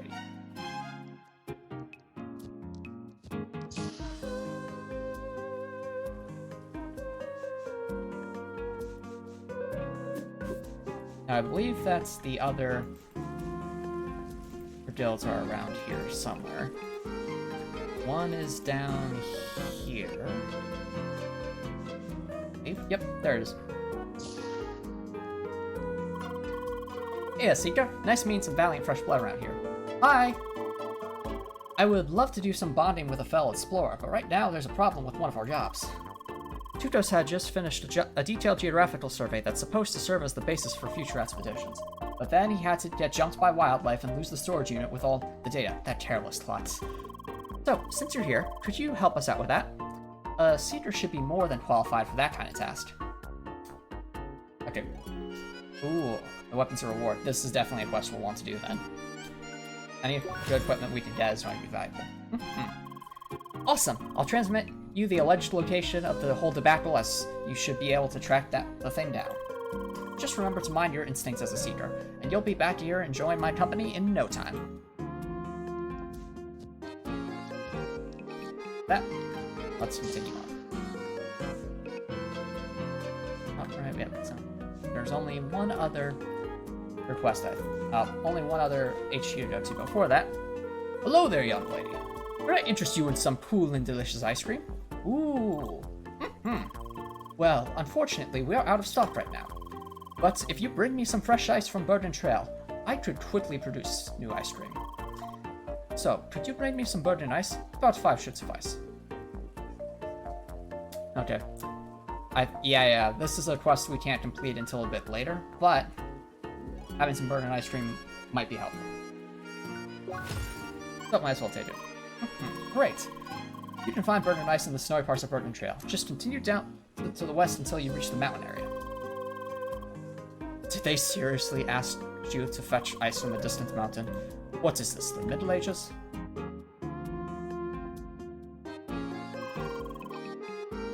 Finally, this is the western part of the town. In this shop here, you can buy consumable items. Further down, you'll find an armory with basic equipment. And when you continue to the west from here, you'll enter Autumn's Rise. You'll find a lot of enemies along the way. Be careful not to take on too many hedgehogs at once, or those guys will eat you for breakfast. Anyway, just follow that way to get to Burden. By the way, do you two want to form a party? That would be great, right, Leia? And you, Lucas? Will you travel with us too? I unfortunately have to leave you soon. Already? Trust me, it's not that fun to travel around with a high-level friend. Actually, no, I would like the help if you'd be willing to stick around. He's not going to stick around. Unless you don't care up for the challenge. You could watch us take on those hedgehogs. Yeah, that totally sounds like a lot of fun, doesn't it? No, really, I have to head back to the guild. There is just too much stuff going on right now. The crap will be steaming if I'm gone for too long. I see, monsieur. It's just too important for us rookies. Oh, please, don't be that way. You can set up a direct link if something comes up, alright? Let's meet again once you reach Burden Village. Come on, Leia. Let's do some leveling until we're worth the Dark Lord's attention. Oh, Jean. See you soon, Emily. See you soon, Leia. Bye. Huh? Oh well. Ciao, ciao. Alright, party time. So, where is this option? Ah, oui. Emily joined the party. Voila! We just formed a party. Alright, let's head to Autumn's Rise. Or maybe look for quests in town? I'll let you decide, Leia. This is so exciting. So, another nice thing about CrossCode is party members. And I think, at least for the normal areas, party members will be able to help us out a lot, because they're pretty much always going to have higher stats than us at this point. I mean, let me see here. Is there any way I can look at our stats? Ah, yep, here we are. So right now Emily is at level 3 while we're stuck at level 1, and we're going to be stuck at level 1 for the rest of this run. It's going to be...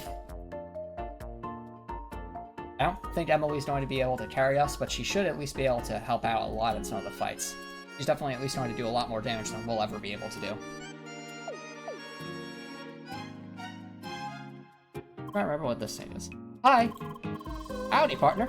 You sure look like a healthy gal who can appreciate a nice piece of meat. Huh? I always sniff out good taste. It's like my special talent. Name's Selena Teach, and I have grand plans to create the perfect steaks for everyone to enjoy. Leia! At least that's what I want to do, but I still don't have the proper ingredients for that. And since I can't just leave the city and search for them, maybe you can help with that? Alright, so I think, yeah, this will give us some good consumable items. If I'm not mistaken, so it is worth it. Girl, you are the best. It will be amazing. You won't regret it. Anyway, I definitely need some raw meat, of course. The bovines in Autumn's Rise should do nicely. Though, I heard that you gotta have, like, a good rank to get some meat from them. Whatever that means. Then I need some firewood that brings out the taste perfectly.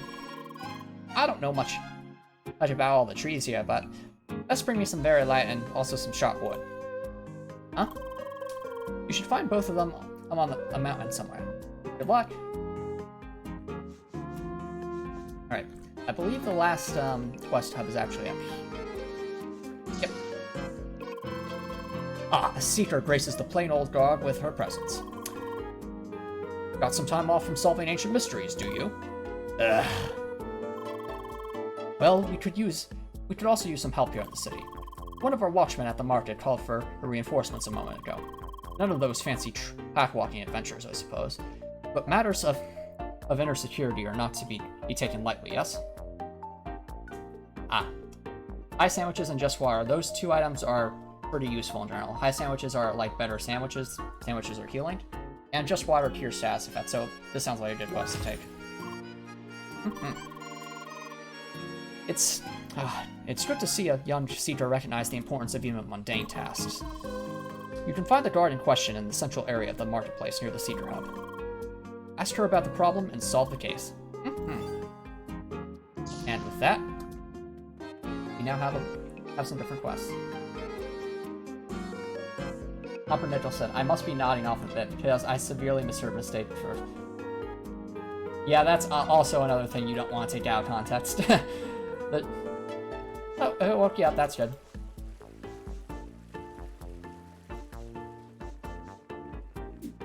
Alright.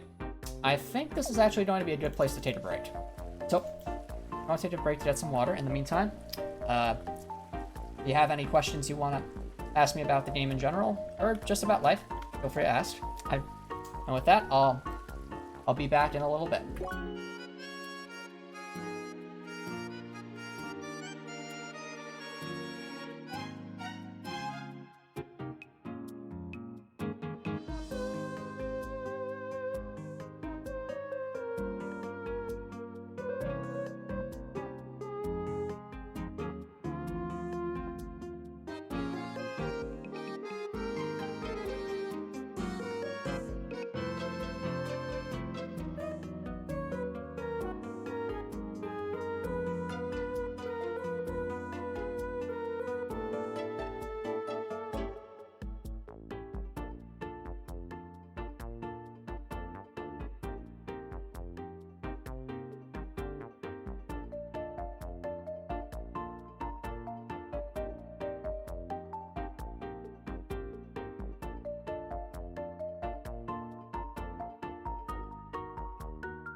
Welcome back, everyone. Alright. Now I think we need to do just a little bit of planning. We have quite a bunch of quests here.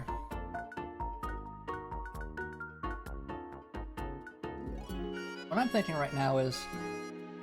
Yep. We should definitely report back to the faction advisor, and we should also see if we can't catch the petty... do the petty crime hunter quest.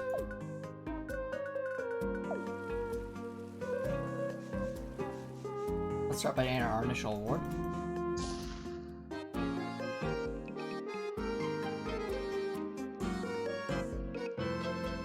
Oh, Copper has a question. The All Hail Ice Cream quest is the quest where we have to go to the Burden Trail. Now, the Burden Trail is an area slightly later in the game. We won't be able to do it immediately, but in fact, I'm not even sure if we're going to get to the Burden Trail this stream. However, once we do that there, Burden Ice is quite straightforward to obtain. It does get you excited for like the newer areas in the future, which is one, again, another example of good game design, is getting your players hyped for what is to come. Hi, you have visited all the factions in Rookie Harbor. Excellent! I hope you now understand how you can help humanity, besides solving the Tract of the Ancients. And remember that they might have new tasks available for you as time goes on. So, you should return and offer your help as you progress further. But for now, take these rewards as a gesture from the United Voyager Nation. And with that, you've unlocked the Edge of All. This is going to hopefully make things slightly more in our favor. Oh boy, this is going to be quite a run. And just like that, complete upgrade. Before I forget, let's make sure it's safe.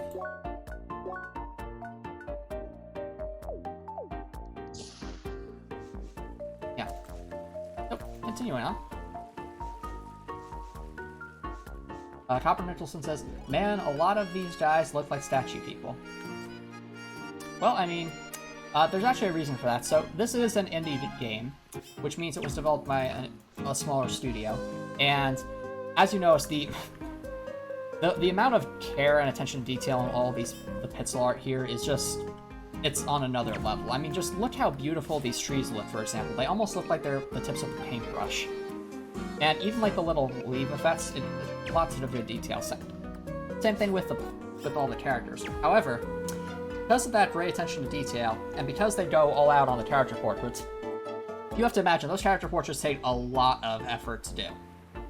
And because there are so many NPCs in this game, even to this day, they have not been able to finish character art for every single one of them. And honestly, I think that's cool. I think it's cool that they are willing to maintain their quality and leave things for potentially later updates to fill in the remaining NPC quests, NPC appearances. That while isn't perfect, it's definitely not a major thing compared to, say, getting the game balance right. Now let's see here. If I'm not mistaken. There he is. Greetings, Cedar. I have to keep watch on the harbor and protect our citizens, so please excuse me. Oh, no, that wasn't it. Where was I again? It has been a while since I've done this. Talk to the guard near Cedar. Oh, my mistake. This is not Cedar Hub. This is...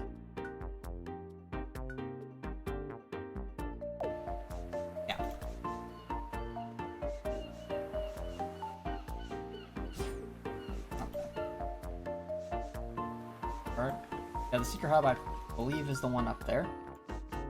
North. So we'll head up there.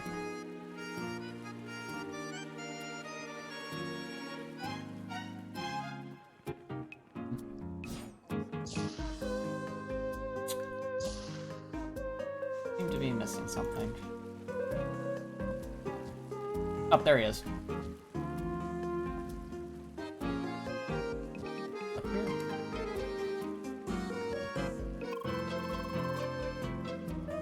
Good day, Seeker. Are you the reinforcements I was promised? Finally! We got some really pesky thieves at the markets lately, stealing from both the stands and customers. I just saw one committing theft at the stands, but he was gone before I could catch him. I have to remain here and keep watch, so it's up to you to catch him, understand? Great. I saw him running towards the small park in the southeast, so go and get that crook. Right now, we're looking for a thief in the south central park. Yep, there he is. Hi. Ah! What do you want from me? Hi. Leia, hi? I see, so you want to arrest me for my crimes. Alright, it was only a matter of time, but I just had to earn money somehow for... Here, let me show you. My speedy escape. Bye!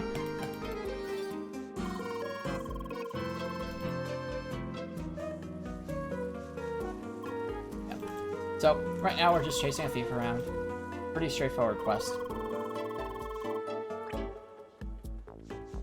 I think, if I'm remembering correctly, he goes down this way. Yep, there he is. Hi. You again. Okay, I guess that's the end of the line then. It's really a shame that you're so slow. Bye!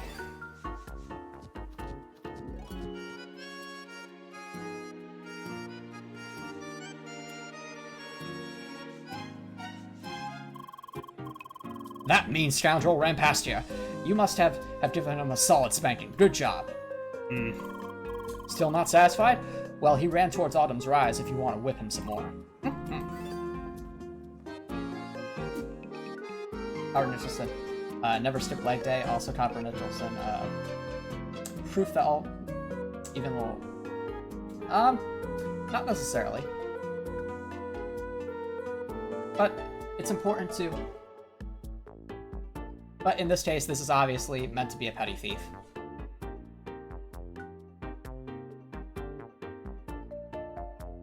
Now, let's see here.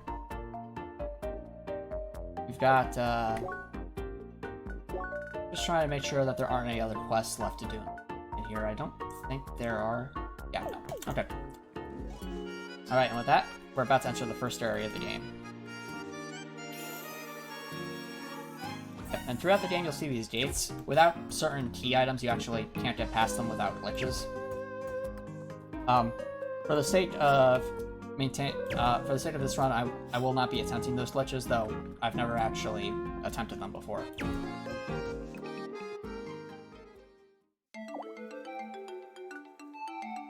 Alright, so this is actually something neat. So the way combat works in this game, I'll actually show this rather than tell you guys this. It's when you attack an enemy, it allows you to, it gives you a rank, like, I think it starts at D, and then as you continue attacking enemies, the rank can get higher and higher until you reach S. And when you reach S, enemies respawn that you already defeated, and you actually get a higher item drop rate, which, for us, in this challenge run, is going to be quite useful. We're going to need as many items and as many credits as we can get to try and make up for the fact that we can't earn XP. Hi! Hello, Miss Seeker. So great to see you here on Shadun. Huh?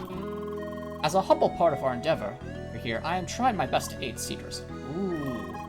But my skills are just not on the same level as yours are. Might I ask you to help me out, dear Seeker? Ah, and this is where we can get some more items, so definitely want to do this. We have to defeat 10 hedgehogs. Superb. Come back to me when you've defeated the hedgehogs. Alright, and with that, it is time to actually show you the combat system. But first, let's set this item. Ah, nice. Sandwiches. Alright. Oh, first enemy. So this is a hedgehog. They are the very first enemies you battle in this game. They have a long windup, but they also feel pretty tanky for a starting enemy. I'm going to try and practice parrying them just because parrying is something I do have to get better at in general. And in this challenge run, I have a feeling parrying will be a very valuable skill to have. Next enemies are going to be these gophers. What's fun about them is they actually have ranged attacks. So, you didn't see it there, but they usually throw acorns they pick up on the ground. Oh. Ah, there's our thief. Hi. I'm sorry, help me!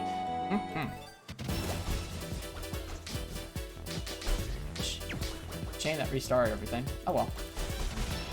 It'll work out. Didn't quite time that right. There we go. That's a counter.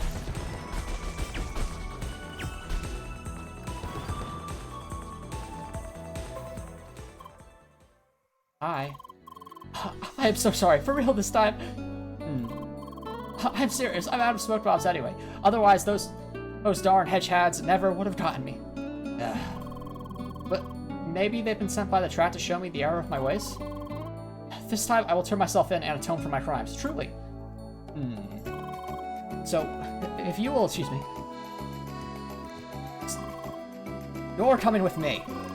But I was going to come to you anyway. Don't you trust me? Sorry, pal. Trust is nice and all, but I won't take any more risks with you. All right, jeez. In any case, thanks, girl. You did great work here. Report back to the chief to get your reward. Right, off with you.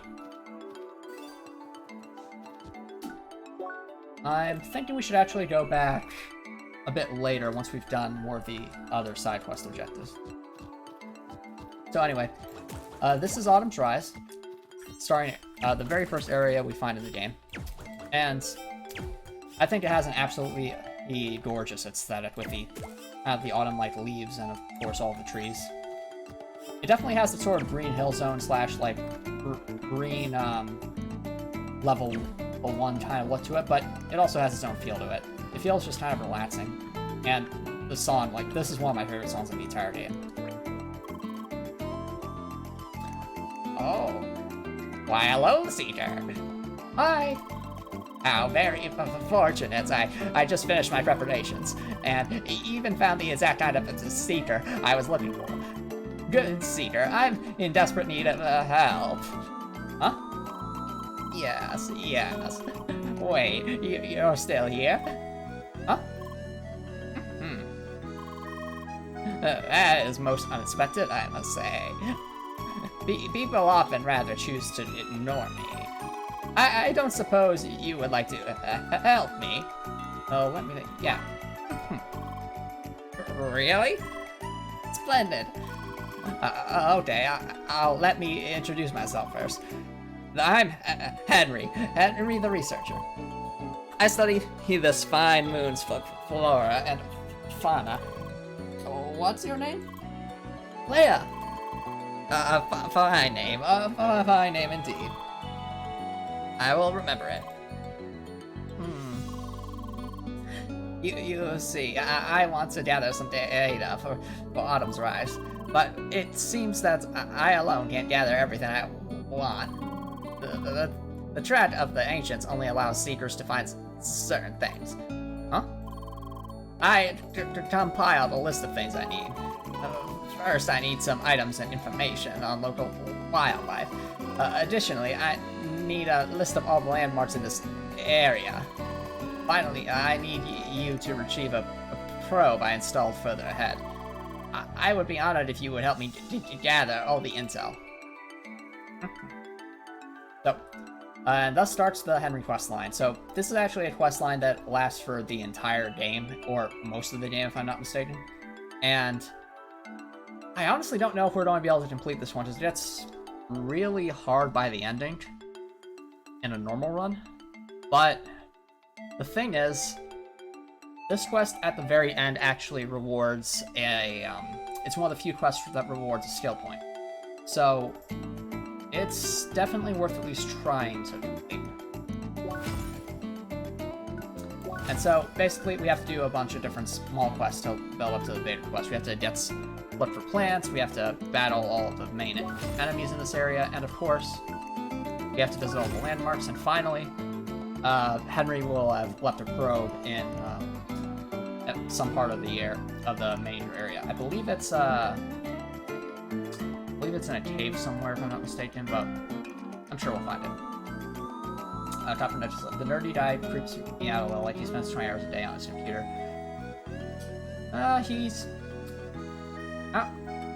I do think he is a guy who spends a lot of time on his computer for sure. He does definitely do a lot of programming. Please find out what you can and return to me. Thank you so much for your help. And in case you're wondering what the probe looks like, it looks the same as the ones next to me. Huh? Yeah. So that's what a probe looks like. We'll be keeping our eye out for that. One chest. Let's start that open.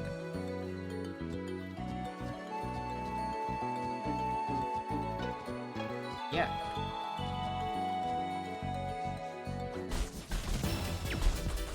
I forgot. You can't actually pick up chests unless you're out of combat.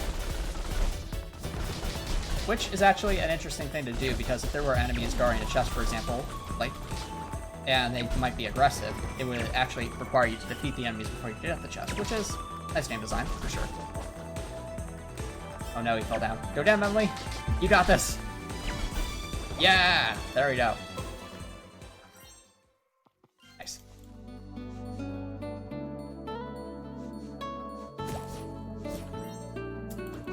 Now, even though the Henry quest line requires us to gather some plants, I am going to be pretty much destroying any plant I see anyway. And the reason being is that there's another quest that can give you skill points, but it only at the very end, and it requires you to basically go after every it requires you to analyze every plant, which requires you to break the same plant types multiple times. So you'll notice some of the breakable plants look a little bit different from each other. That's all part of the way they diversify the loot pool from the different plants. They also place certain plant types in different areas so that there's reason to go to different parts of the level rather than just stay in the same one. And I actually find the rarest plants to be the easiest ones to obtain, because there are only a few select areas and they're guaranteed to drop items, whereas like the more common plants, for the analysis quest, one of the more annoying things about the analysis quest is that it only counts if it drops an item like that. So you'll notice that sometimes when I'm breaking these plants, they won't actually drop an item. And when that happens, well, it doesn't count for the tracking of that quest. There have been times I've had to go back to a section of the level like 2 or 3 times after I've been through that area before in order to get the plants all analyzed. But it is definitely worth it because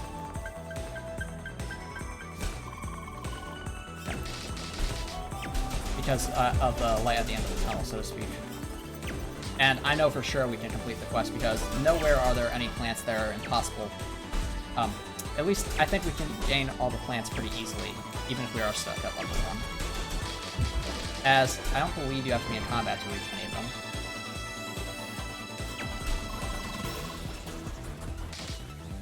But yeah, right now you're actually seeing the combat system in action, so if you notice in the top right corner there's a rank.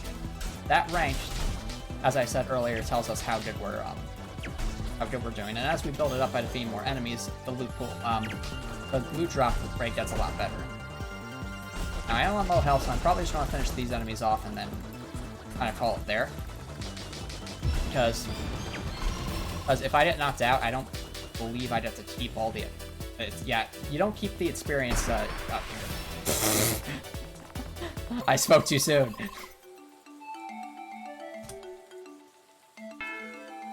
With that, we have another... That's our second death. Many more to follow. But yeah, as you notice, I didn't actually get to keep any of... I don't believe I got to keep any of the items from those battles. And of course, we're not getting any at speed. But... I'm talking to some replay. You have to replay it indeed, but... the important thing is... When we defeat enemies, I think we get credits from time to time, and we also get items. So it is important to defeat lots of enemies in a row in order to get the best item drop rate. And I do believe that some of their drops actually won't happen until you reach S rank during combat. So it is valuable to just kind of take your time with these kind of enemies. Though I do think it's not going to be... It definitely won't be easy to reach S rank until we have some kind of equipment that gives us HP regen, because that'll let us go a lot longer in these fights. I'll just call it there. Or not. Oops. Yep. So, as you can see, I've just paused the game to analyze the enemy. Already we're under leveled. Like, those brown hedgehogs are the most basic and most normal enemy in the entire game. And even them have the red text that says, oh, you should be careful, you're under-leveled. This discrepancy is only going to get larger from here. And I'm sure it's going to hurt even if we can find good equipment. I'm definitely the lower damage already is extremely noticeable. But then again, the hedgehogs are tanky in general. Oh, I did see a trick on stream recently that's is a way to defeat these enemies without actually attacking them. If you come over here, I think. Yeah. Watch this. Whee! Enemies do actually take damage when they fall in water, so right now they're just kind of taking care of themselves.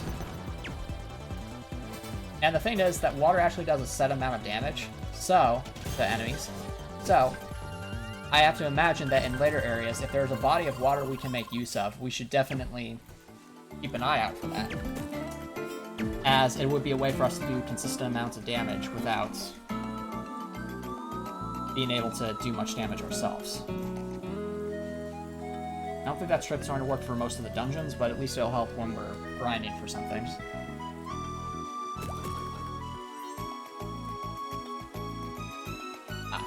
And right over here is the hedgehog den. This is where there's just hedgehogs everywhere as far as the eye can see. It is a good place to grind in a regular playthrough. But what I'm thinking is when we get better equipment, we should come back here and try to get an S rank here, because I think by doing that we're able to access a secret boss for a rather difficult quest line, but if we can beat it, would also give us a skill point. But yeah. So in the meantime, let's head back to the main area. I believe it'll be up north here.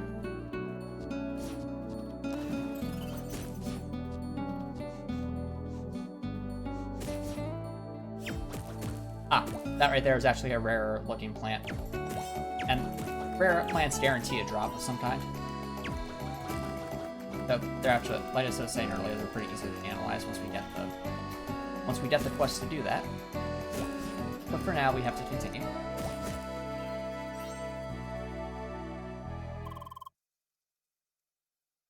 Blue-haired Spheromancer! So we meet again! Mondu, not this guy again. Hi! Good, I see your level is now in an acceptable range.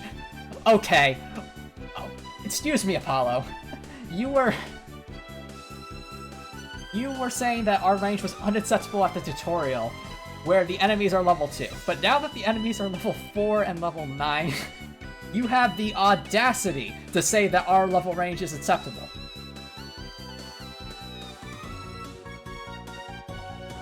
I do not understand this. As if that one level wouldn't have made a big difference. However, your previous actions have not been forgotten.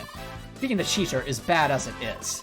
But seeing a Spheromancer displaying such dishonored behavior, it breaks my heart. What? We Spheromancers are a noble yet unappreciated class. I can't allow a player like you to further damage our reputation.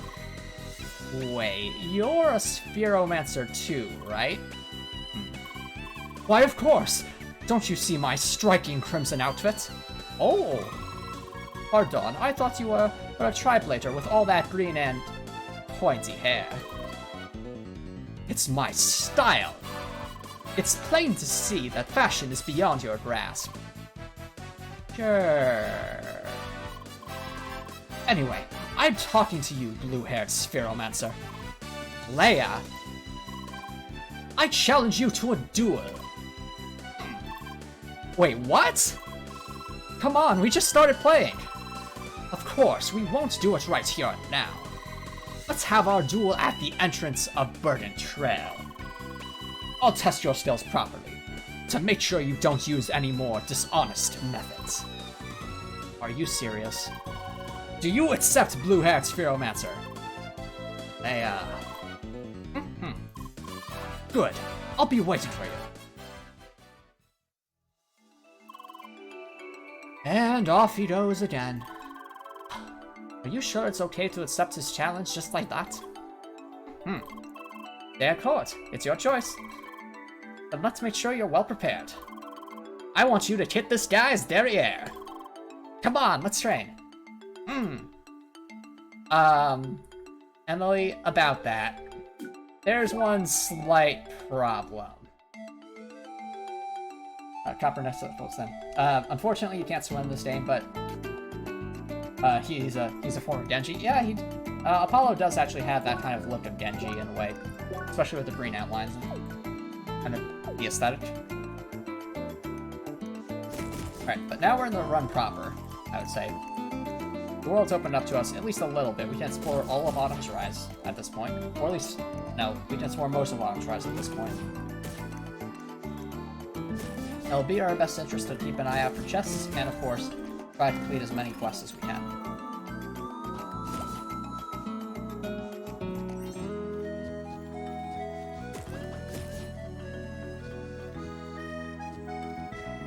Let's look for chests.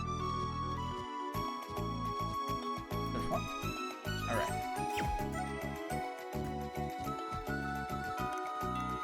Yep, there was. Oh. While I'm at it, I might as well mention, this... Oh dear.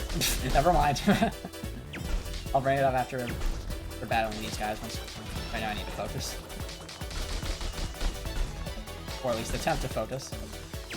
Really got it better at parry range. Okay, there we go. Anyway. So, one thing you'll notice about this game is that there actually are multiple different paths at different elevations, and I really admire this about this game because it uses the entire space. So rather than just have all these rocks just be impassable walls, or rather than have them be, you know, climbable but just kind of there, they're actually just different sets of paths. And this isn't just in single rooms either. These intertwined paths at different elevations connect between rooms oftentimes. So it makes every level feel like there's actually another level within it, and I think that's really cool. Oh, there's the sentry. Let's do it. Oh, that's one of them. Now, with the rare plants, the devs often like to place them in areas that are just barely, either within your line of sight or just barely outside of it. And that's not on purpose to make it feel like you have to make a little more of a skillful shot in order to bridge the gap.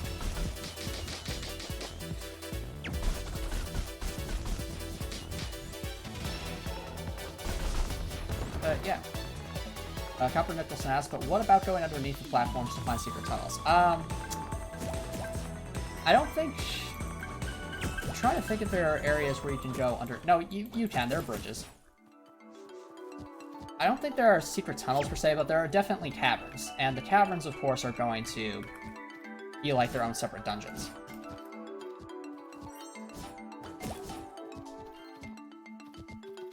So yeah, I do believe this game is a proper 3D game, in it that it does actually have a fully encoded Z-axis. It's just that there's no jump button. It happens automatically, and you have to find areas in the level where the devs let you gain elevation.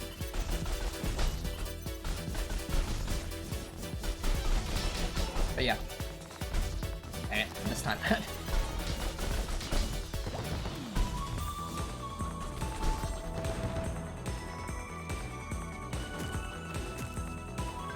Parrying is just so important. Well, not so important. I mean, it's valuable. I've never been able to do it too successfully.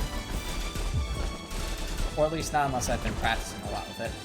It's definitely a very tight parry without certain upgrades. But it is doable. Most enemies have some attack that can be parried. I think the timing is just as they hit.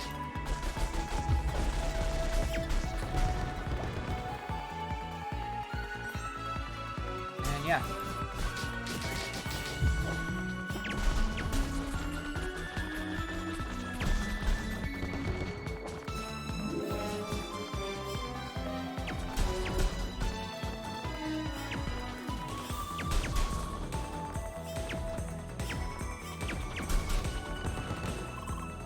Let's just keep looking for these.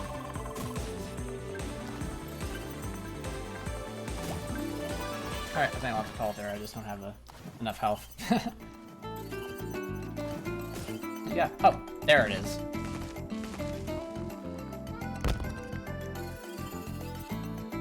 Yep. This is where I believe that one quest will be finished. Uh-oh. We've attracted a lot of enemies.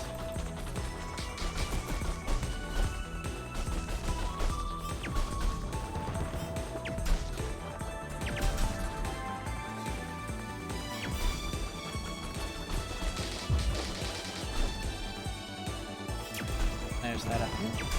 And yeah. There it is. Now we've got the key item we need. Lance.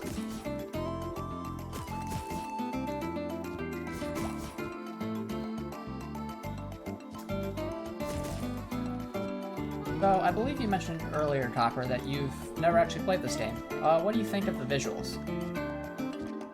At least so far.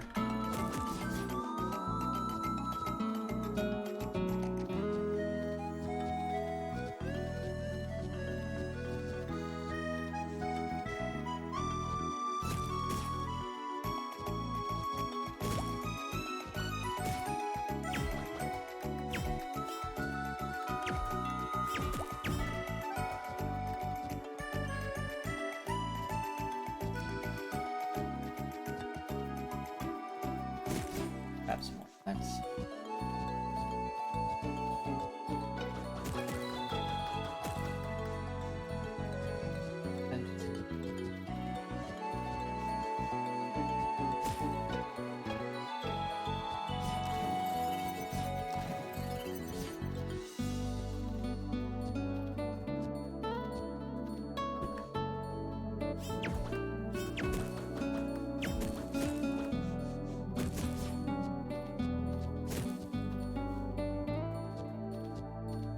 Alright, there's another tree to apply the extra to. And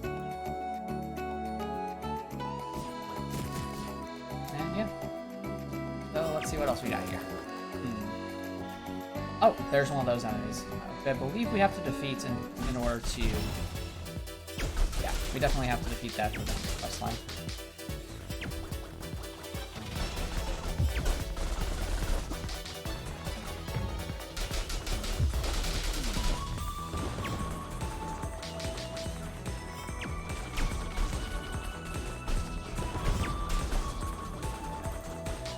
I actually find the bison to be a bit easier to handle simply because even though they do a lot of damage, they're also really slow.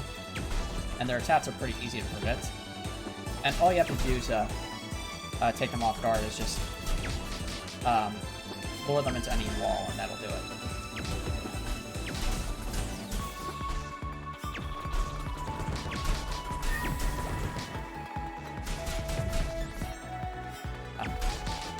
Copper comments that while the 2D sprites seem basic, its motion's very fluid. The background kind of reminds of from one of those Pokemon tabletop, not RPGs, but higher resolution. Yep, no, they definitely went all out with the pixel graphics. And I really appreciate it. I think this game looks really, really good. It has a great artistic aesthetic to it.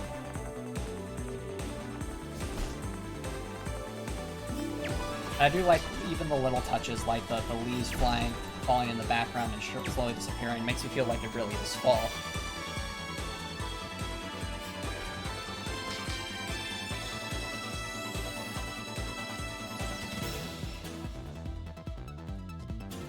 Yeah, this game definitely harkens back to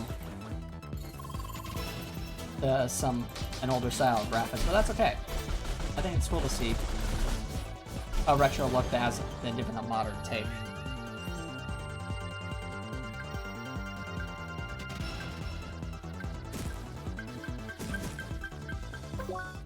And yeah. Ooh, we got a new hat. I think that's a hat. Yes, that's a really good one too. Let's go. Copper Nicholson says, yeah, pixel graphics are always going to be a little limited just by their nature, but they really go all out with what they have to work with. Also, did you just say a new hat? Yep, it is a new hat. Now, this does not change aesthetics, as having to do that for all the items in the game would just probably be way too much work, especially with all like the different animations, which If this were a normal run, you'd actually be able to see a bunch of different combat arts, which are really, really, really amazingly animated. And I think it would be like nightmarish to try and design different looking pixel graphics for all the different apparel you could have in this game. And that's fine. The items are meant to be more just stat enhancing and useful with that regard, without actually, as well as references to other video games. Like, I think one pair of shoes in this game is actually literally just the shoes that Sonic the Hedgehog used, and they make you go super fast too.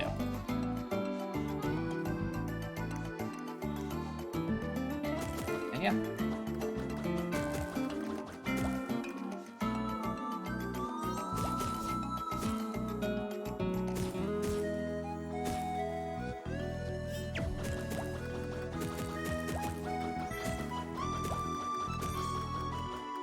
Gather more some plants and head in this way.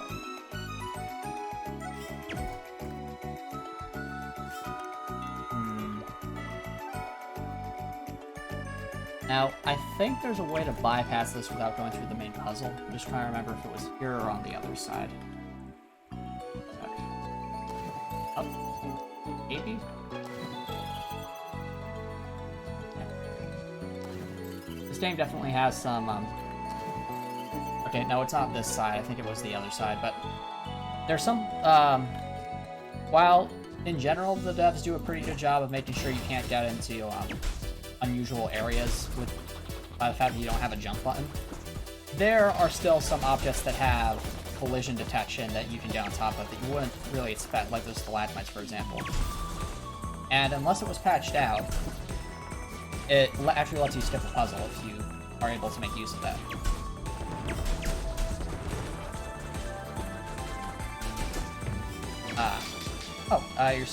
You have to donate there? Oh, that's cool, dude.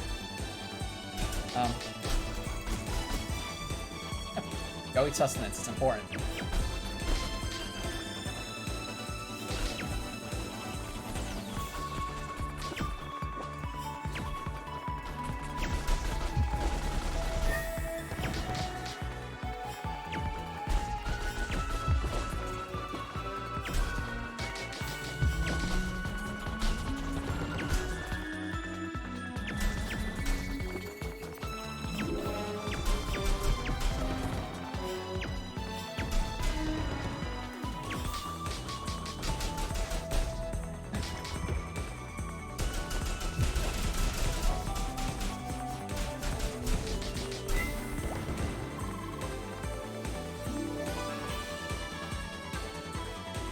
I think that cooling veil's helping a lot, at least the defenses. That's good. Completed quest. Nice.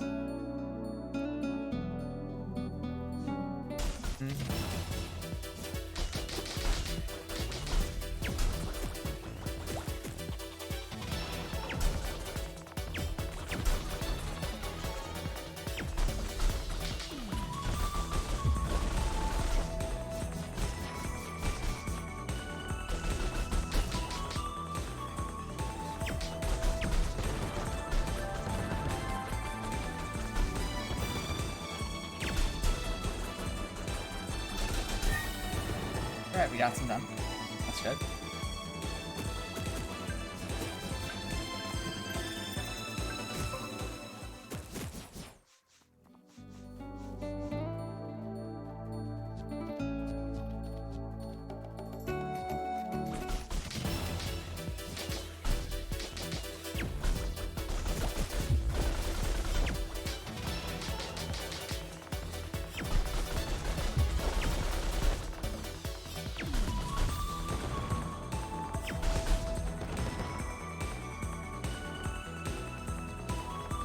I can remember. Oh, that's not bad. Oh yeah, there it is.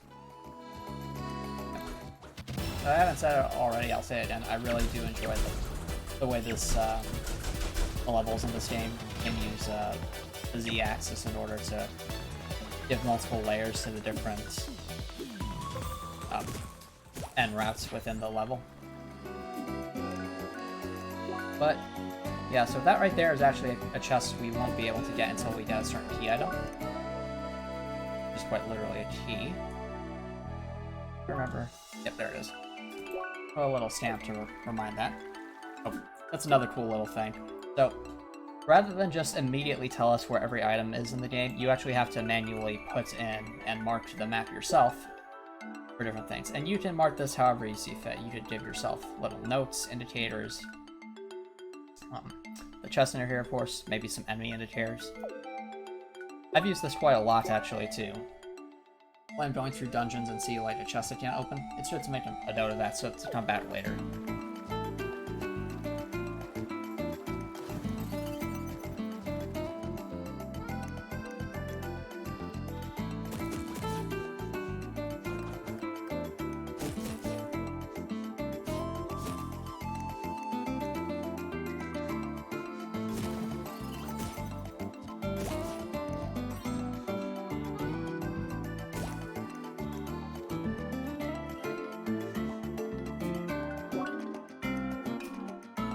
Just gonna check to see if we have enough inventory for one quest, the Trader's Quest. So, if I believe correctly, no, we don't have those sets yet. Okay, how do we...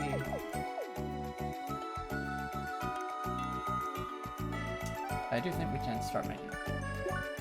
Okay, we could start producing them this way, though. I'm gonna hold off on that just because it's... Some of these sets I think might actually be in some chests. And we want to conserve as much creds as we can, because this is going to be... Because our ability to just continue going on kind of relies on them.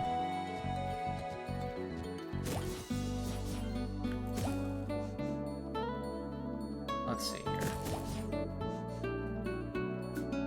Leave. Yeah, there's an area over here.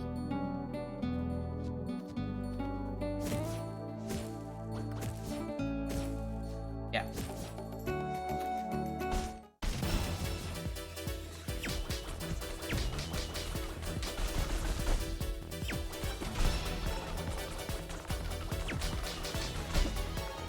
That one.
Battle. Try to as many items as we can. As well as many creds as we can. Not sure if we're going to buy equipment quite yet, but we'll definitely want to give ourselves as much of an edge as possible since some major story stuff, major story battles are coming up. There's the Apollo fight for starters, but I don't think that's going to be our biggest concern coming up. Right now, I'm kind of most concerned about the first dungeon, as the enemies there are... We're already going to see a pretty big discrepancy in what we have now that I'm thinking about it. And that's where we're going to fight our first real bosses, in my opinion. Like, the turret and the crab were...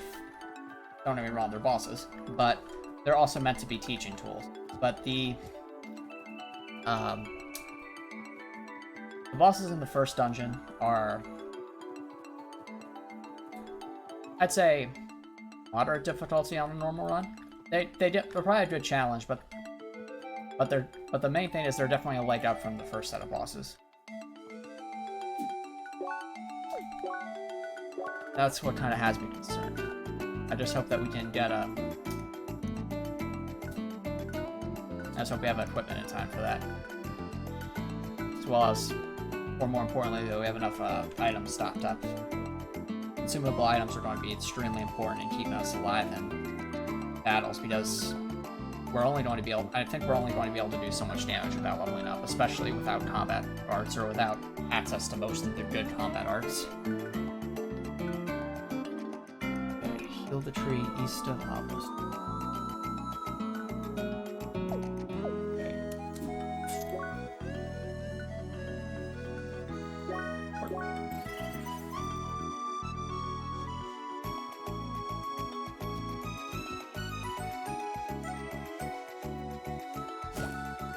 Where is... No, east is... Oh, I know this tree. I think this is an example where I have to loop around to get to it. It's up. Yeah, it's up there. Okay.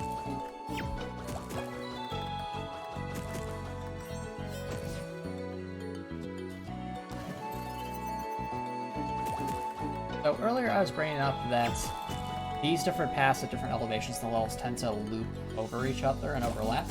Well, here's probably a perfect example of that. We cannot get up here from this screen. However, if you look very closely down there, you can see the little opening into the other area. We actually have to go to the other area over here to the right. Get up there, and then make our way back around in order to get where we need to go. Come down this way. Left. And there we go. Now we're up here in an area otherwise inaccessible from this point. Ta-da!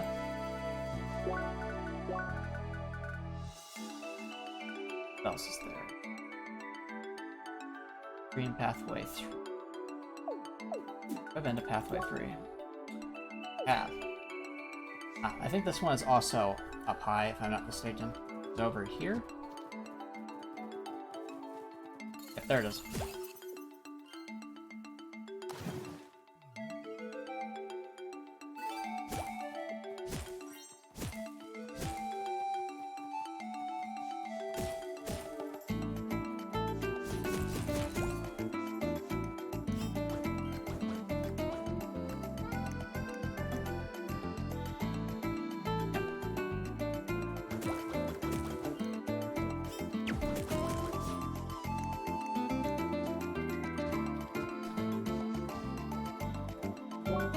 Our best bet now is going to be... Oh, we're pretty close on that one. Yeah, no, we have a lot of... Okay, so we've basically completed all the quests we can at...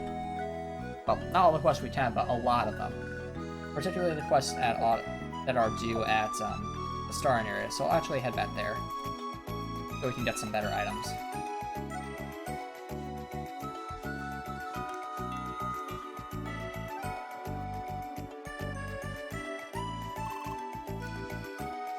Laser bridge!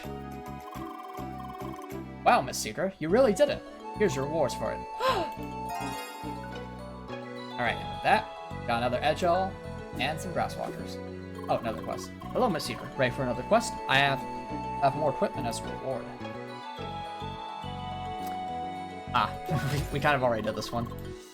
Happy collecting, and remember the different plants yield different items. Wow, Miss Seeker, you really did. Here's your rewards for it. That we have better equipment. Let's get geared up.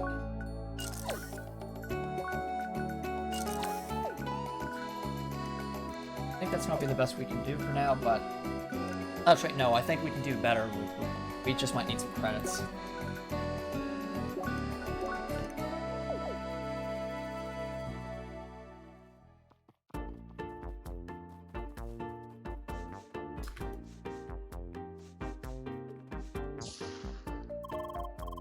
already got the reports. You did a fine job out there for a rookie.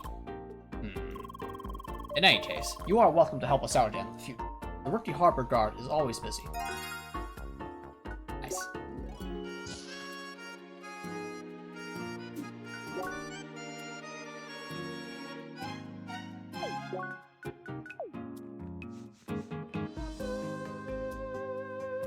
That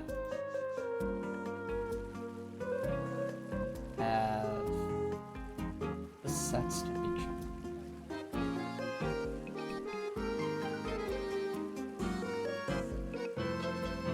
It's these. There we go.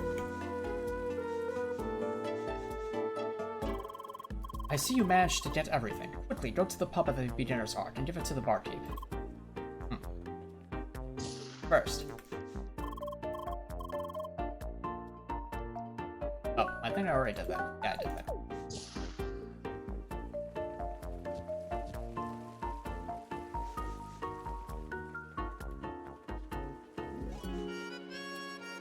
Alright. Ah, you are done. Wonderful. Your efforts should have quelled the threats of Autumn Draws. You have our deepest thanks. May we continue to preserve the harmony on this world together. And just like that, it's done.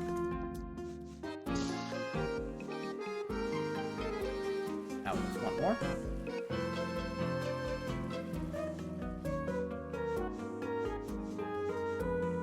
Go down. And there we are. Welcome back. I see retrieving the data went off without a hitch. Great job. Hopefully that will stop Tutos from moping around. He's a great scout when he isn't a reckless airhead. He shouldn't be down over some lame misstep. Anyway, take this reward. I hope to see you around for future endeavors or quality time.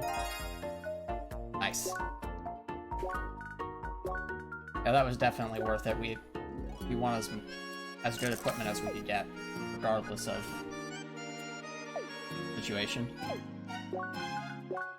Thank. So I go to the bar.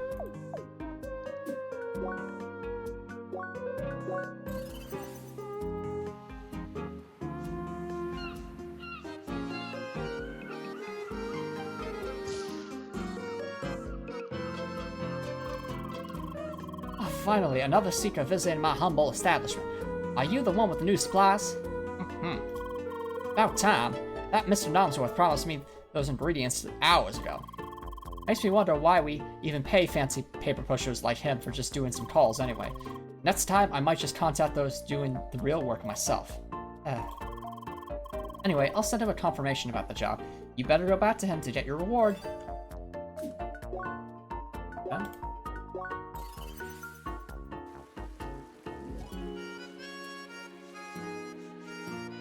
And yeah. I've already gotten the message from our satisfied customer. Good job. Here is your payment. I hope I can count on your future assistance. Excellent. And with that... Alright guys, I'm going to take a tiny break. Be right back.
we're back. Let's continue. Okay, so where we're at right now. Explore the rest of Autumn's Rise, and yeah, just explore the rest of Autumn's Rise. Okay.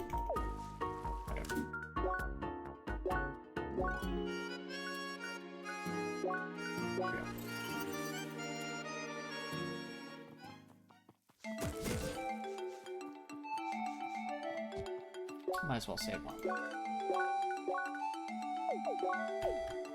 There we go.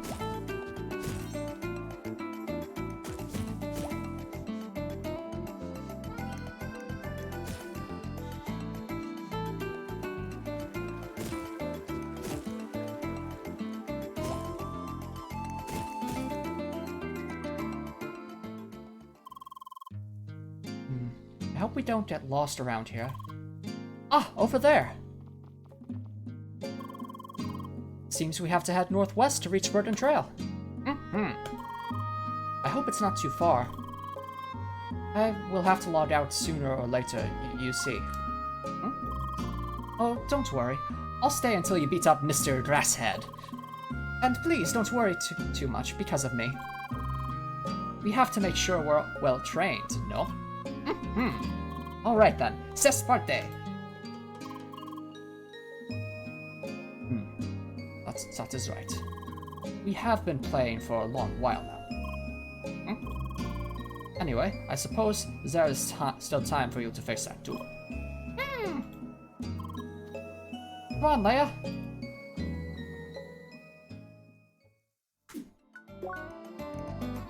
Yep, so we are actually getting close to where we face Apollo.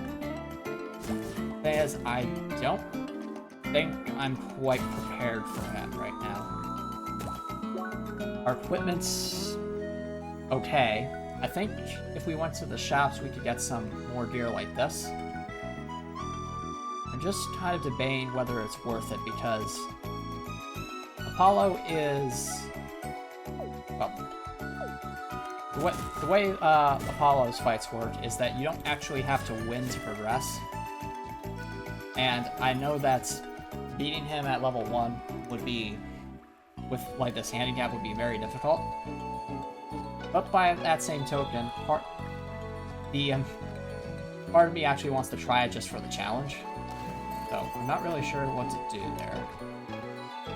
But yeah, this is an example of, unless they patch it, this is an example of being able to bypass an area. So normally you have to actually go do a tiny puzzle in order to do that, then go the long way around to get an item back there. However, you don't actually have to do that. I'm going to do I think I should do the puzzle here just to ensure that I don't get trapped. Actually, no, I wouldn't get trapped just because I can teleport out, so it's not a big deal. In that case, if I can just get onto this. I think... 5 point? No, not that one. I think it was... ah, there it is. So, as you can see right here, I'm standing on a bit of a stalagmite here. This is something I found randomly during my first playthrough because I was curious. And if done properly, you can actually skip that entire puzzle.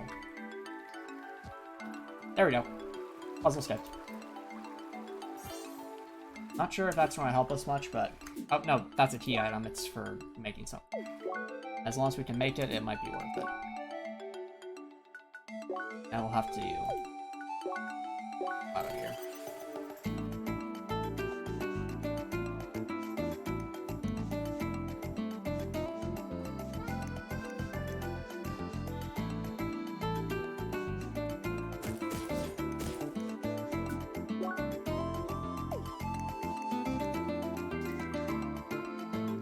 The only things left to do are to find the last landmarks, which are easy, and find the...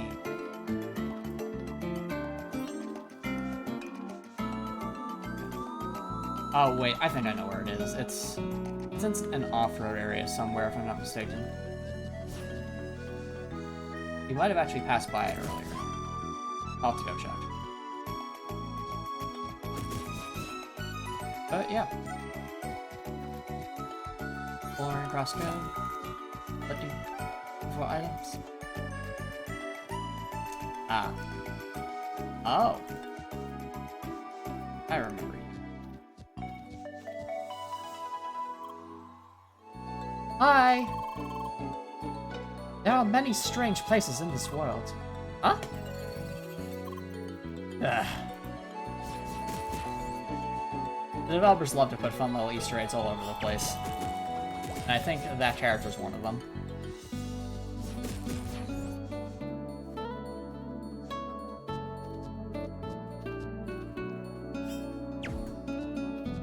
Can't that jump?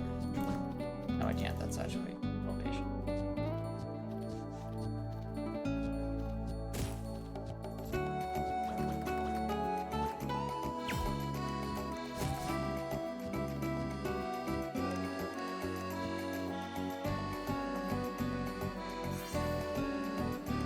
Ooh, I think that's actually used to make a pretty good item. That'll definitely while in the long run.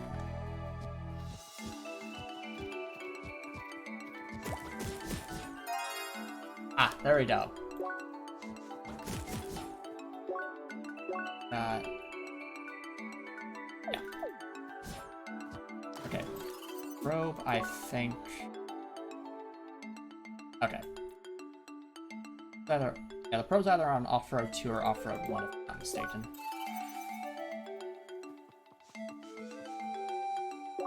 It actually tells you. Oh, no, my mistake. Pathway 6. Which we haven't reached yet.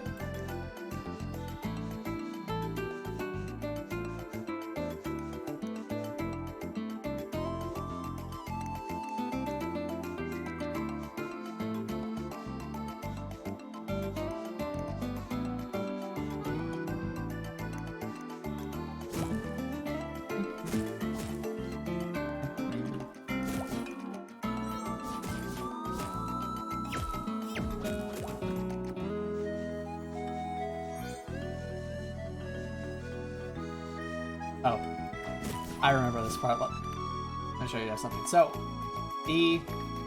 there's a jump, not on this floor, but in an upcoming section that is normally not possible and requires you to go on a very long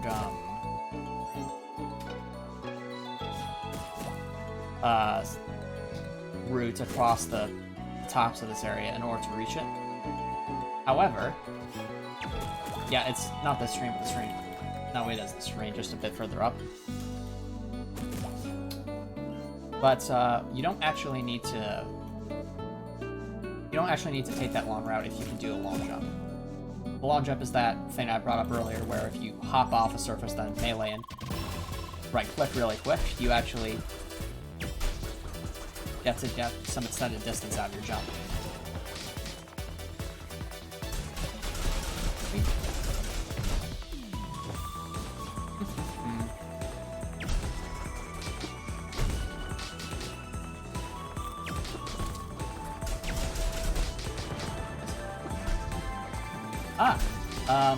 Moist Pyro Shark.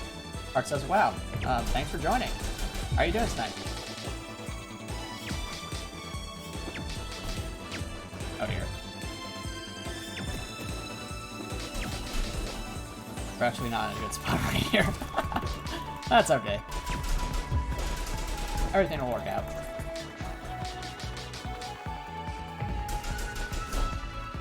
Oh dear. Okay, now we really aren't in trouble. I got focused. Moist Pyro Shark doing alright, just procrastinating inside. Jonathan around on the study. No. Hey, you shouldn't be procrastinating. Hey man, it's really important to study. Trust me, I've been there. I know how challenging it can be and how stressful school can be, especially college. Like, there's just so much going on in college.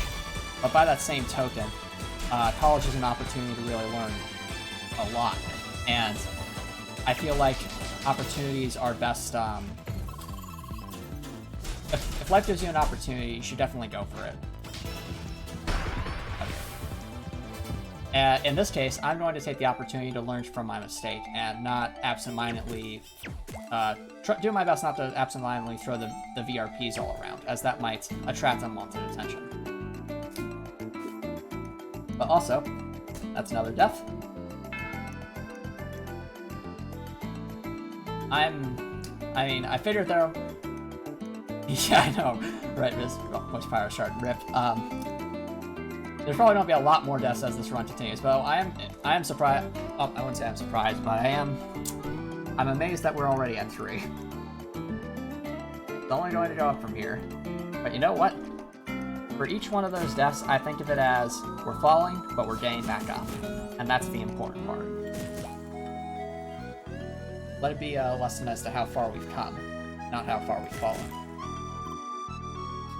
Hi. Yes. What is it? Let me guess. You wonder how to reach this chest, don't you? No. So you think you can manage on your own? Good luck then. Okay, what this guy normally says is you can't actually, that jump looks doable normally, but actually isn't. So you'll notice that if you try to diagonally jump, you just barely miss it. The developers did this on purpose. What this guy will try to tell you is, oh, you think you can make that jump? You can't make it. You actually have to go a long way around. And normally, that's what you'd have to do. However, if you can make a long jump... I missed the long jump, but if you can make a long jump... See? You actually can make that jump. Ooh, chef sandwiches. Those are actually pretty good. But yeah. Studying can seem pretty boring at first, but...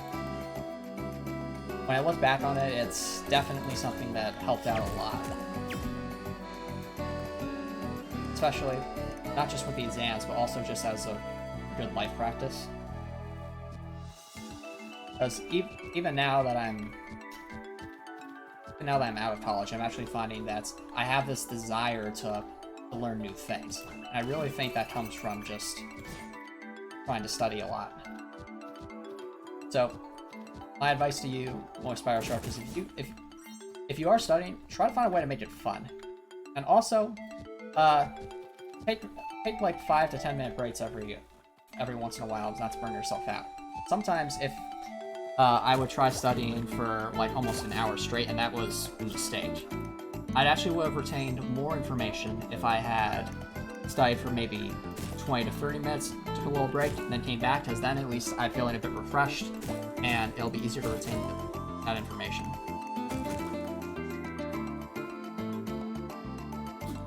Yeah. Okay, I actually do think I want to take the higher route here, just because there should be some items on the previous screen that are worth getting. This way.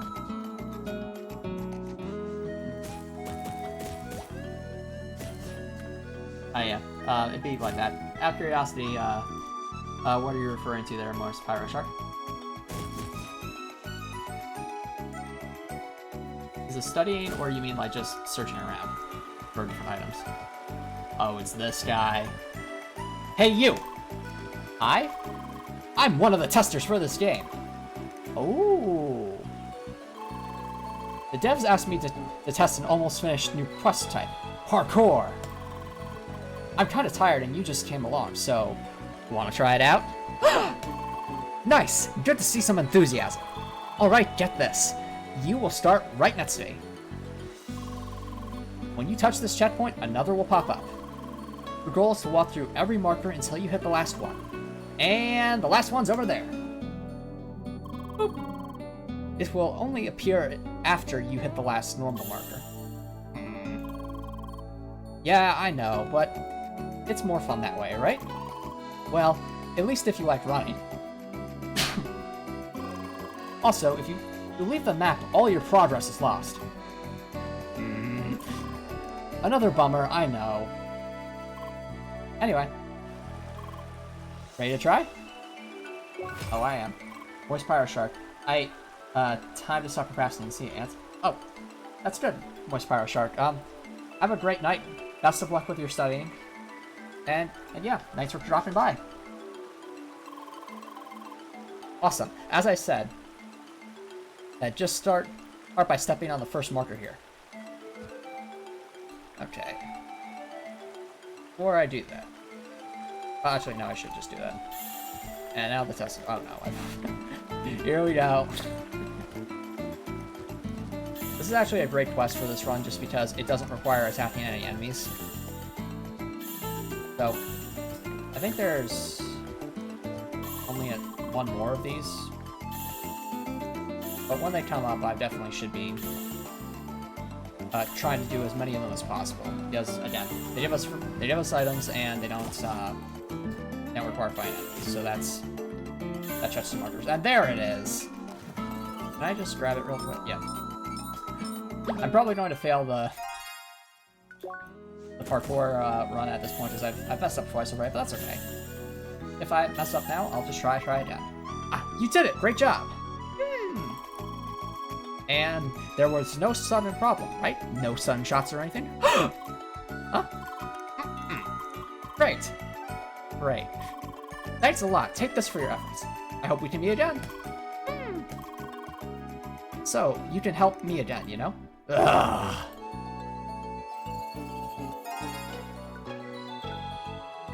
There we go.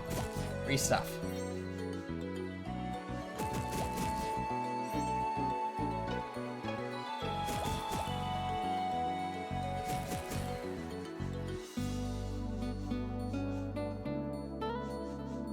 Yeah, now I have to go all... I do have to backtrack a bit now to get back up there, complete at that chest, but... should be worth it.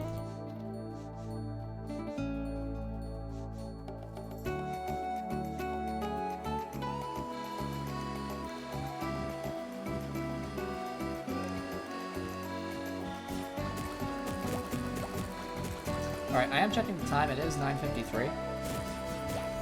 So, what I'm thinking right now is I can either call it soon, or I can just kind of go for some different loot and the market and try to get my equipment as high as possible before I fight Apollo. Should I do it?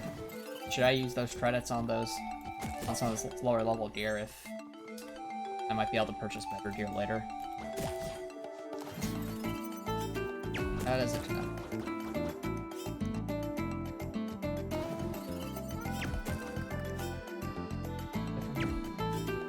Oh yeah, I remember this. This one, the angle on this is really weird. Yeah, I don't like that, maybe? Oh, I am overcomplicating this. I think it's just a tree. There we go. Okay.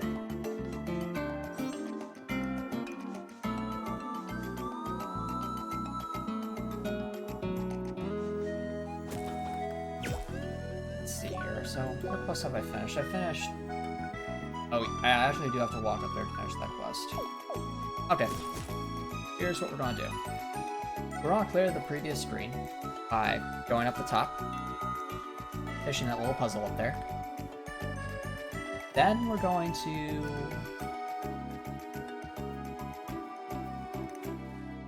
What do you think about this? Then we're going to go to the landmark, probably run into Apollo. And from there, we'll finish the quest line. I'll have to make the decision whether to buy new equipment. And once that decision is made, we'll be able to probably fight Apollo, and that'll likely be the end of this, the last thing we do for the stream tonight. So, this is a fun little puzzle list because you have to be pretty fast.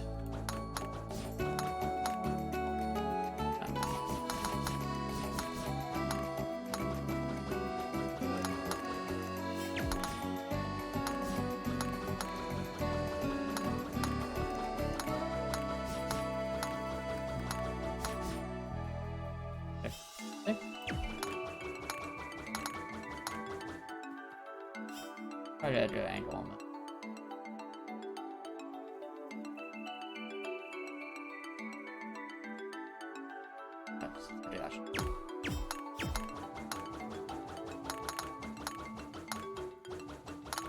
There we go. Okay. So we'll check over here first, make sure there aren't any items. Oh, there's one. I checked. Nice.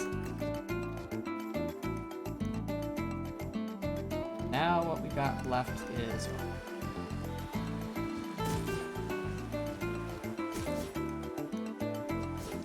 Can I make that jump?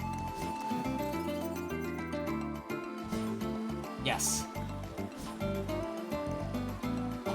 Oh, that was definitely worth it. I remember this thing. This is a good item early game.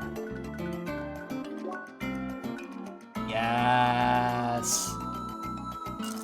Okay, so I don't think we've noticed this before, but one of the nice things about items in this game is a lot of them have passive abilities, so even if their stats might not be the best, their passive might more than make up for it.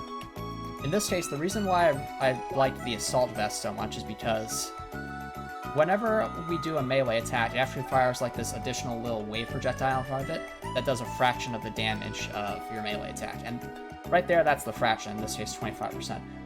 What that effectively does is so long as your melee attack and that little wave is hitting, you're actually doing like 125% the melee damage you would normally be doing, and that's awesome.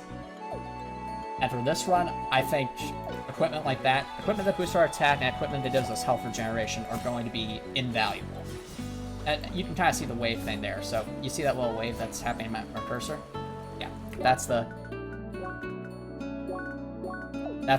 power of the assault modifier. Okay, so now that we've done that, I think, yeah, we're good to go to head to the last landmark, and then we'll finish up some quests before going all in for tonight's finale.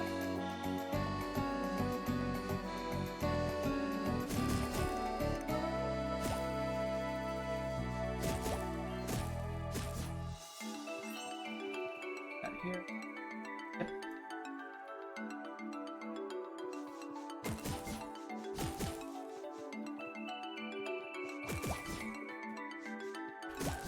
There's a puzzle up there about.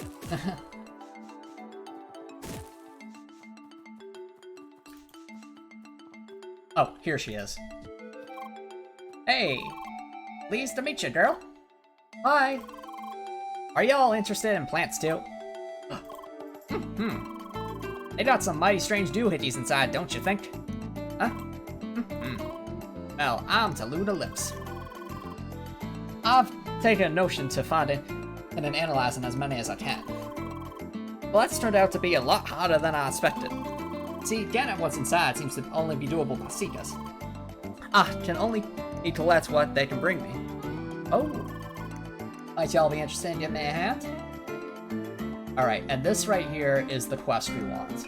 So, this is the quest I was talking about earlier for getting plants, and you'll notice one of the rewards is CP. It's one of the few quests that receive CP, and although we won't be able to finish it till much later in the game, this is a quest that I don't believe requires combat, so yeah, it's definitely worth it. Much obliged, girl.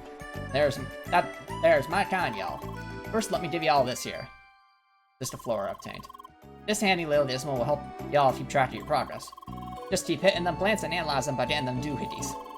Y'all can check your progress in the menu, too. I took the liberty of adding my findings for the alpha ball plants. Just keep adding them plants for me, right? Alrighty. I'll be off exploring for more than plants. Might even meet you again along the way. Once y'all are finished, come find me in Rookie Harbor Alley Quarters. Alright. Botanics are really cool in this game. This is actually one of the parts of the encyclopedia I always checked in both my playthroughs. Not just for the quest, but also to find certain items. So if we go to records, normally in games, this kind of stuff is not something most people will be interested in unless you're really deep into investigating lore. However, CrossCode does the neat thing of actually including a major quest with a good reward as part of its records here, so that being the botanics section. And this is a really useful section. Like, you'll notice that after we collect a certain number of drops for each of these different plants, it actually tells us not only what items drop, but the probability of getting those items. And this is really useful for getting certain items at the markets. And it's also really useful for trying to make as many sandwiches and other consumable items as possible. So having this information at our fingertips is really useful. And not to mention... Oh, hi Copper, welcome back. Currently we have just been exploring Autumn's Rise, finishing a lot of quests, and we're approaching a duel. But we need to make some preparations first. But yeah, as I was saying, I think it's really cool that they include this information here because it incentivizes the player to actually come to sort of the lore section of the menu screen, which you might not venture into if this isn't of much interest to you. But now that you're looking at botanics, you might be just that little bit more inclined to be like, okay, what's some of this other stuff? Well, the trader book actually tells us where you can trade certain things and what's available for them. And it's only for places you visited, but still, there's a lot of good information here. Trophies, other fun stuff. Yeah, I've played this game a lot. Copper Nickel, is it a dual face or just a regular duel? I'd say a regular duel. Though, for us, because we're in New Game Plus and that's speed is the sale, I don't know if it'll be possible, but I'm definitely going to try my best. Ah, Omega Turtle, welcome back. Omega Turtle, well, I just got my head beat by a hedgehog bass, I believe was far above my level, but since I think I need to be it for a quest, I'm going to have to be. Oh, Omega Turtle, I know exactly which quest you're talking about, so... remember how I was saying earlier that you have to defeat a certain number of enemies to fight a certain boss? Well, I believe Omega Turtle is talking about that particular boss. Copper says that darn blue hedgehog. Yep. We actually haven't fought him this stream, and I don't think we're going to, because I definitely want better equipment first. However, I am approaching a duel. That'll probably be like a good finale for this stream. But before we do that, we have a bit of a conundrum. You see, I'm at level 1, and I'm going to be at level 1 for the rest of this run. Got no circuit points to mess with. All we have to rely on is our equipment. Now, I could go back to the hub area to buy some better equipment. But the thing is, we only have so much money, and I think it's going to be important going forward to have that money for consumables. Well, it's a debate I'll have to answer soon. In the meantime. Yes, Copper, it is actually, that boss is actually a Sonic reference. Burden Trail, here we are! So where is Monsieur Grasshead? Don't tell me he's late. Blue-haired Spheromancer. Finally, you've arrived! It is time for our duel! Also, this is my favorite face of Emily. It is the trolliest, most amused face probably in the entire game. And it perfectly describes my reaction to Apollo in most of the scenes he's in. A later show says, I've been noticing so many little references and they are great, just discovered the Pokemon Center. Oh yeah, I remember that. That's actually in the... It's in the bar if I'm not mistaken. Oh, wait, sure. Also, yes, the Emily cat face is great. I agree, wholeheartedly agree. Yep. Copper Nicholson point out that it is exactly like the Hat Kid face. The same sort of look. Of course, Emily doesn't dance, but I honestly don't think she needs to. Emily is an awesome character. She's actually my favorite in the entire game. She has some of the funniest lines in the entire game. Though most of it happens in the background when she's around.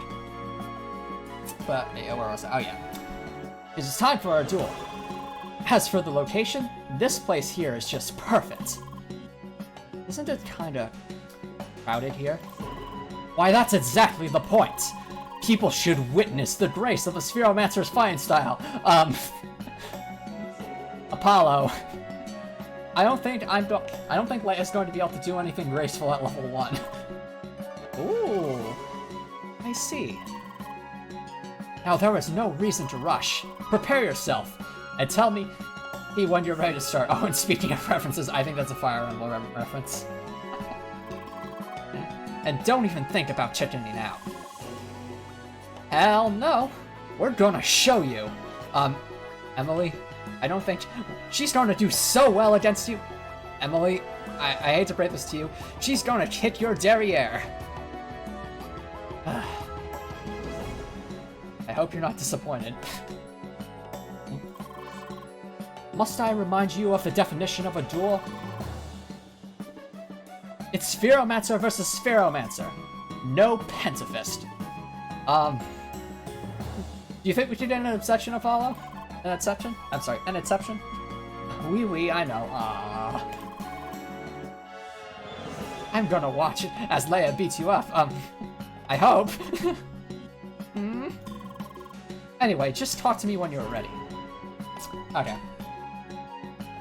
Controversial. So Hat Kid's real name is Emily. Also, she's from the planet. She's from the planet. Okay,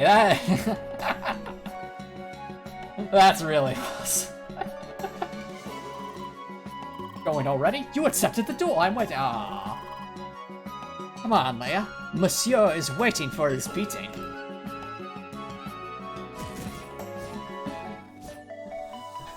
Okay, that has to be a new headcanon now.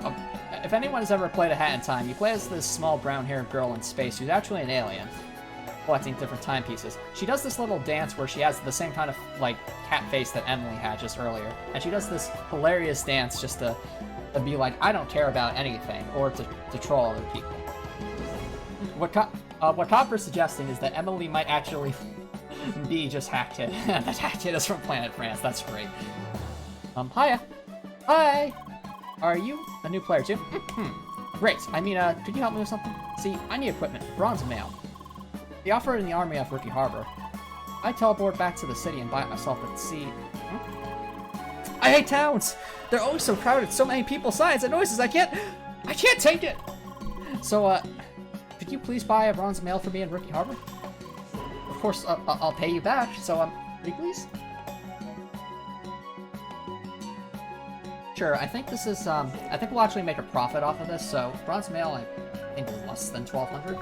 And if not, we'll get some pipewood, which takes a while to gather anyway.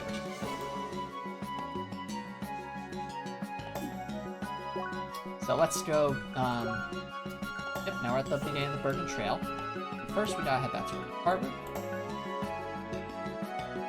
Oh, actually, before we head back to Rookie Harbor, I should go turn in Henry's quest line.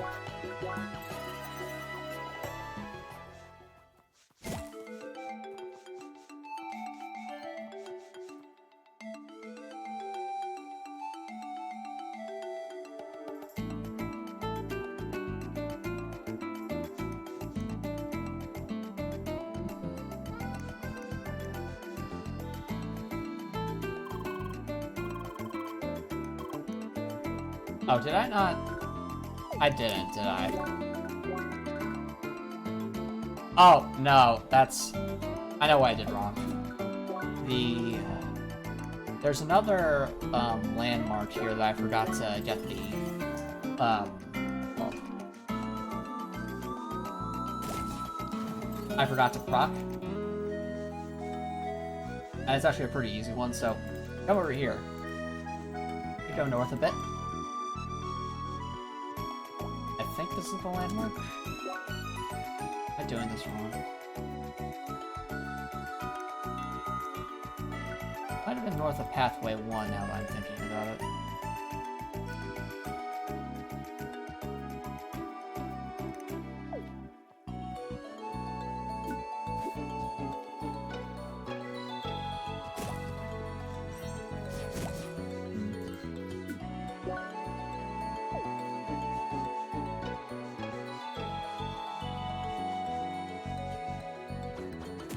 No, I think it is up there. It's in that area that's kind of blocked off at the moment. It's a...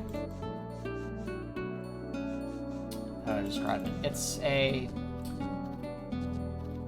area we get to go to just a little bit later in the story. I don't think we'll get to it tonight, but it's a cool area, and I think that's where the last, I think that's where the last teleportation spot is.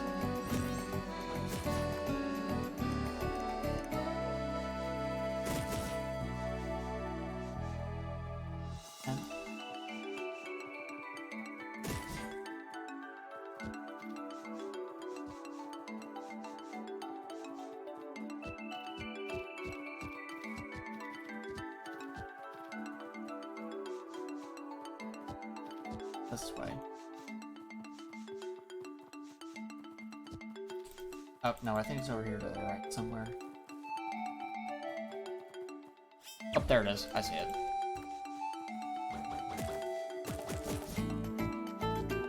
No, wait, that's not it. Oh, there it is. Yeah. Sometimes the depth perception can be a little strange in this game, but I don't mind it too much. I think it's really cool that you can do this.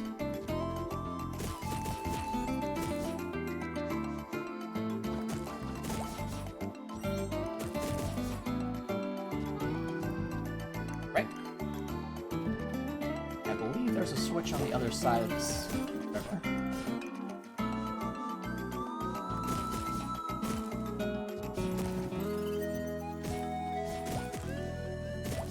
Nice. All analyzed. Yep, there it is.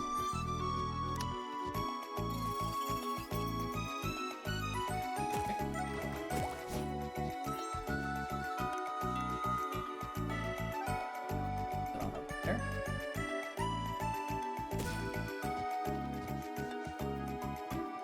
So, Omega Turtle, since I believe you said you were actually playing through now this game, correct me if I'm wrong, how are you liking it so far?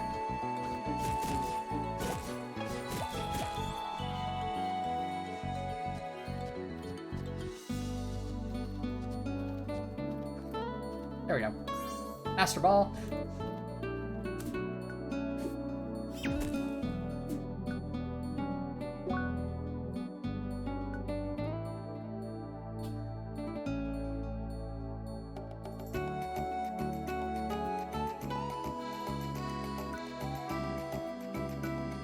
I really feel like I'm forgetting something. Light Patrol, it's fun. Still need to get a handle on the combat, but it's really fast-paced, which I love. Oh, I totally agree. This game does such a great job at keeping combat fast-paced and intense. And between that and just the puzzles and the just so much you can do with the platforming in this game and the projectiles, it gets really good by as it gets further in. You're in for a real treat. This is definitely my favorite action RPG, and I've played the Dark Souls games. Omega Turtle. Still feel like I'm under-leveled, so I'm currently trying to get money to get Bear Gear. Oh, I'm actually in the same boat, except unlike, well, unless you're doing a New Game Plus run, unlike you, I am actually under-leveled, and I'm going to be under-leveled for this entire run, so that's going to be... that's going to become pretty apparent real quick. Where is the weapons shop? Oh, I think it's to the left. Copper Nicholson. I wish there was a way to keep track of how high you are in the air. All these platforms look kind of the same, so it's hard to tell which platforms should be reached from heights. Maybe you have different shadings, like further ground, like on top of graphical map. That's really a fair point, Copper. I mean, I think that in general they do a great job of showing the different elevations just by the way it looks, like the shelf here. However, I do agree with you that if there were different shadings on the different levels, it would make it clearer as to where how high certain platforms are. Because there are some areas where it's very easy to lose sight of the height. So that's an excellent point. Omega Turtle. Currently at level 5, still not sure what to invest in. Oh, scratch that, level 6. Hey, nice dude. We offer high quality equipment made in Rookie Harbor. Yeah, so we need it. Yeah, so we will share our profit. We need one for the other person. A bronze boots and bronze edge would help us for sure.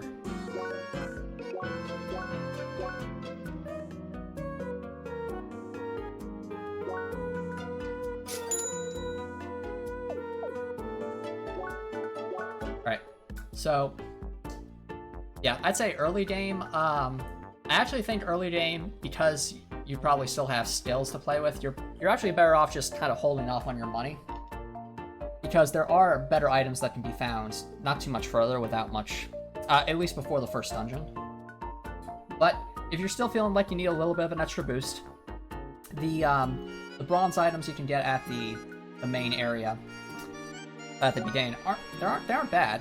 They just have pretty mediocre stats and no extra special thing. But yeah. early on buying this kind of stuff is okay, but it's the later game shops that have like awesome equipment, for sure.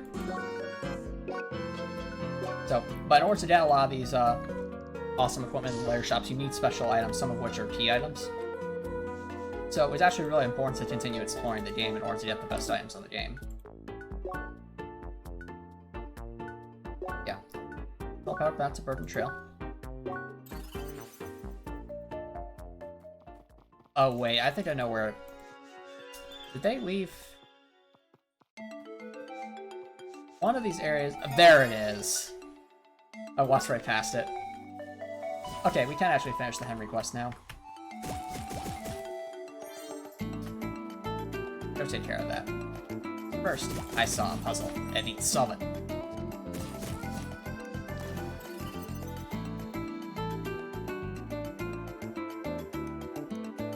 Yep.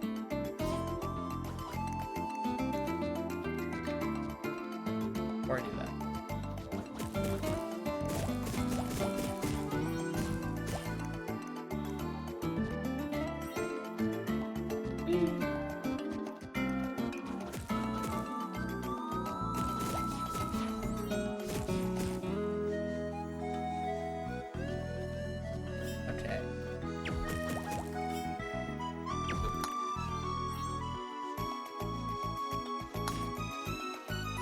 There we go.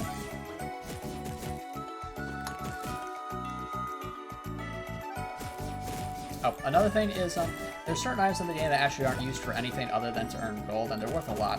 I think there are gold bars and golden satchels and things like that. So if you need money, if you need a good way to find some money just from exploring, that's actually not a half bad way, because they are worth a lot. Let's go take care of finishing the Henry questline. And then do our best against Monsieur Grasshead, as Emily would say.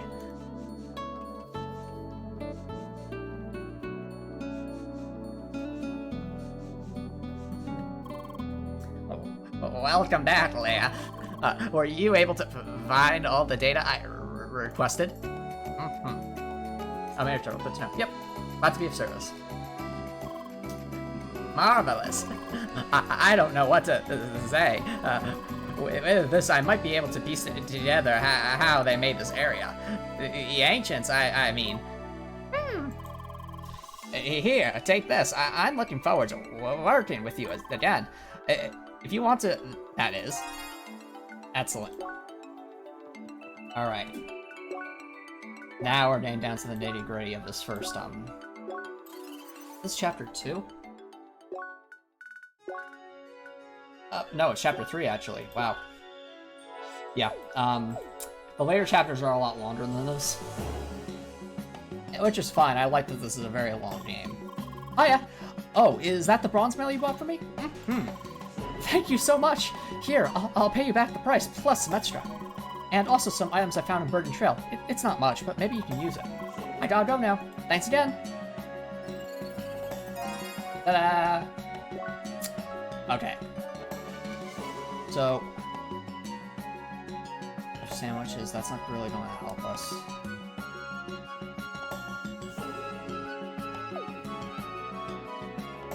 Yeah, I don't believe there's any... Oh no, there are. Other leaf.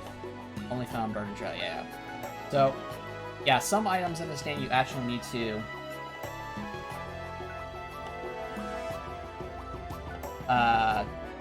yeah, some items you actually need to get certain specific things for, which is fine. However, not all these items are necessarily worth it. It depends what we're going for. What we want to keep our eye out for is anything that has HP regen. Now, none of these have that, but that's okay. Okay, so now that we're here, we're kind of at the point of no return in terms of facing Apollo. So with regards to Apollo, we have a few things. We have a few things going for us. We have, I think, the best equipment we can get at this point in the game. But we also have to contend with the fact that we are level 1. So, if we're going to defeat Apollo, I think I'll need to be pretty patient and try to... which might not be easy for me just because I love the fast-paced nature of this game. But considering how little damage we were doing to the headshots, I have a feeling that Apollo is going to be pretty tanky. And regardless, let's get into it. I really don't know if I can beat him. I'm going to try my best, but... Oh, let's see. I see you are prepared. Are you ready for the duel? No, yes. Ready as we'll ever be. Good. Pentavist, it's time for you to step back. Wee. Get ready. PvP combat, activate! Huh? What is it? Is this your first PvP battle? Player versus player. It's simple. We fight several rounds, 5 out of 9. No items, no escape. Go, Leia! I'm sure you can do it! The time has come. I, Apollo, will show you the right path. The path of a proper spheromancer. The path of justice! Let the duel begin! Oh dear. And we're already off to a great start. Oh, he's weak. Now. Alright, back up. Yeah, we are definitely going to have to do that. Be careful.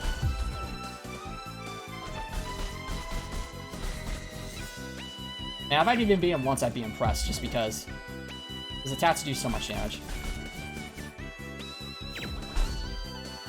Yes! We actually beat a round! If nothing else, we beat him once. I think that's worth celebrating, because we're at level 1. Okay. Come on. Oh, no. Okay, back up. Nice. Okay. No. Nope. So much nope. Okay. Not bad. Yes! Okay, that's 2 down. Okay, now I think his word starts getting a little bit harder. Oh dear. Oh no! I forgot about that! No! Okay. Oh shit. No. No. Dodge. Okay. Nice. Okay, back up. He gets a lot more aggressive now. If he gets us in one of those combos, we are not going to be able to do much. Ooh. Okay, back up. Shoot. Back up. Now. Oh no. I missed it. Apollo is so evasive. No. No! I don't believe it! By the skin of our teeth, that's 3! No! Back up! Honestly, it might be better just to go for ranged attacks, because we don't want to be anywhere near him when he's doing something. And we do so little damage anyway, it doesn't really matter, dang. The extra damage from the melee, I think. Come on. No. Okay. Oh no, we're 1 hit off. Oh dear. No, that was going to happen.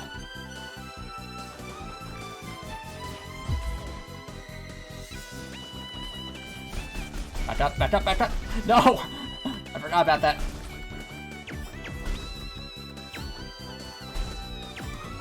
Come on.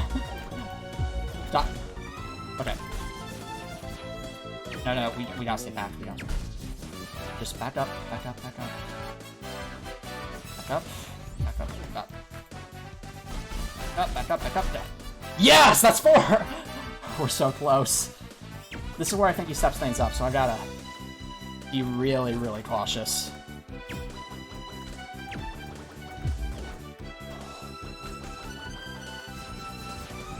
Okay, come on.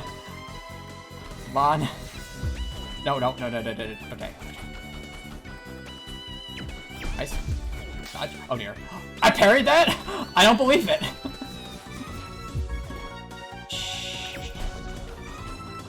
So close. We're so close. Back up, back up. Back up. Okay. No, I should go for it. I should go. Oh dear. Oh dear. Oh no, no, no, no, no, no. Ooh, no, no, no, no. Yes! Yes! Oh!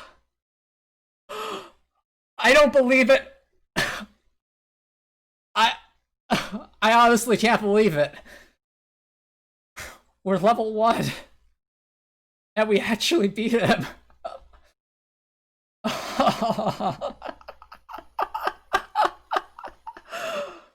Woo! Yeah, you earned that smile, eh? Yeah. Get your face in your grass head. You called us the cheater, when in reality we had all the skill all along. Real talk, I'm shaking right now, guys. I honestly didn't think that was possible. It looks like I underestimated you. It looks like I underestimated me. Yes, you are indeed a worthy opponent. I'm glad to know that skilled Zeromancers remain among us. Yeah, sure. However, you have yet to unlock the true potential of this class. And I don't think I ever will. Next time we meet, I'll make sure to test your skills once more. I'm not sure how lucky we'll fare there. Until then, blue-haired Spheromancer. Leia. Serious, Monsieur, is very serious. Looks like you got yourself a rival, Leia. You really did hit his derriere, though. That was awesome. Aha. Anyway, I really have to go now. Seriously, we've been playing for so long, but it was so much fun. So let's play together next time. D'accord? C'est bien. Until then, au revoir.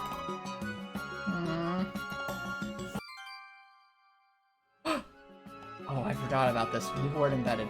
Bye. Bye. Huh? Ah, oui. Goodbye. See you soon. It looks like I added the word just in the nick of time. I figured you would need it soon. Well then, I think we should call it a day as well. I kind of need a break myself, to be frank. Do not worry, you will be back in the game soon enough. Night, Leia.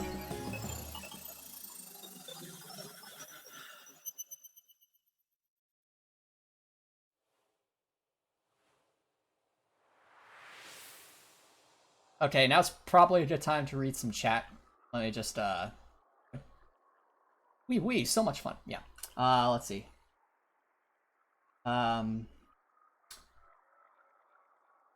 Some people just enjoy watching Copper. It's perfectly fine. And that's normal. Omega Turtle. Darn. Nice slow clap. Oh, thanks, Omega Turtle. Copper listen. Gosh darn, that was impressive. Thank you very much, guys. I don't know if you saw it from just the way that was going, but that's by no means the hardest Apollo fight, but it can definitely take you off guard at the beginning, and with this much of a handicap, I wasn't sure if it'd be possible, so I'm just so happy. Like, for real. And it does make me happy as to what it'll feel like to overcome a lot of the challenges later in this run. Anyway, back to the dream. Wee, so much fun.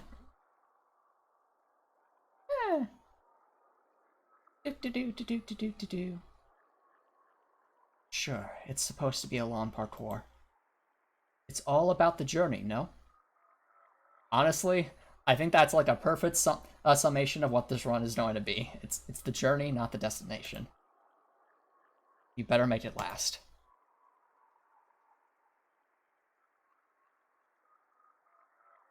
Yes, apple trees all over the place. She would have loved that place.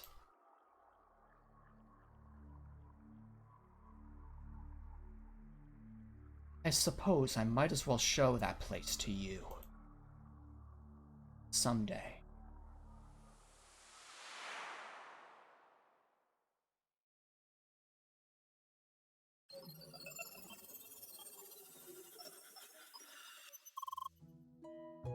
Morning, Leia. Are you alright? Huh? And you still remember everything from yesterday, right? Meeting Emily and all that? How did I forget? That was... Yesterday was intense. Alright, great. Oh, by the way, it seems Emily is online as... Oh, that must be her. It is like a phone call. Just take it. Bonjour, Leia. Ah! Oh. Hi. This is a direct link. First time you've seen it? Really fancy, no? Anyway, I already went ahead a bit and had a look around Burden Trail. We can form a party again if you want. Just tell me via D-Link. We? Oh, I almost forgot. I think the next dungeon will be in that mountain village, no? We should enter the dungeon at the same time, keeping the tradition of our dungeon racing duels. Thanks be end. Make sure you don't enter that dungeon without me, dare Todd. See you around. And LinkedIn there. Well then, time to continue. You can invite Emily to your party or go by yourself. It is your choice.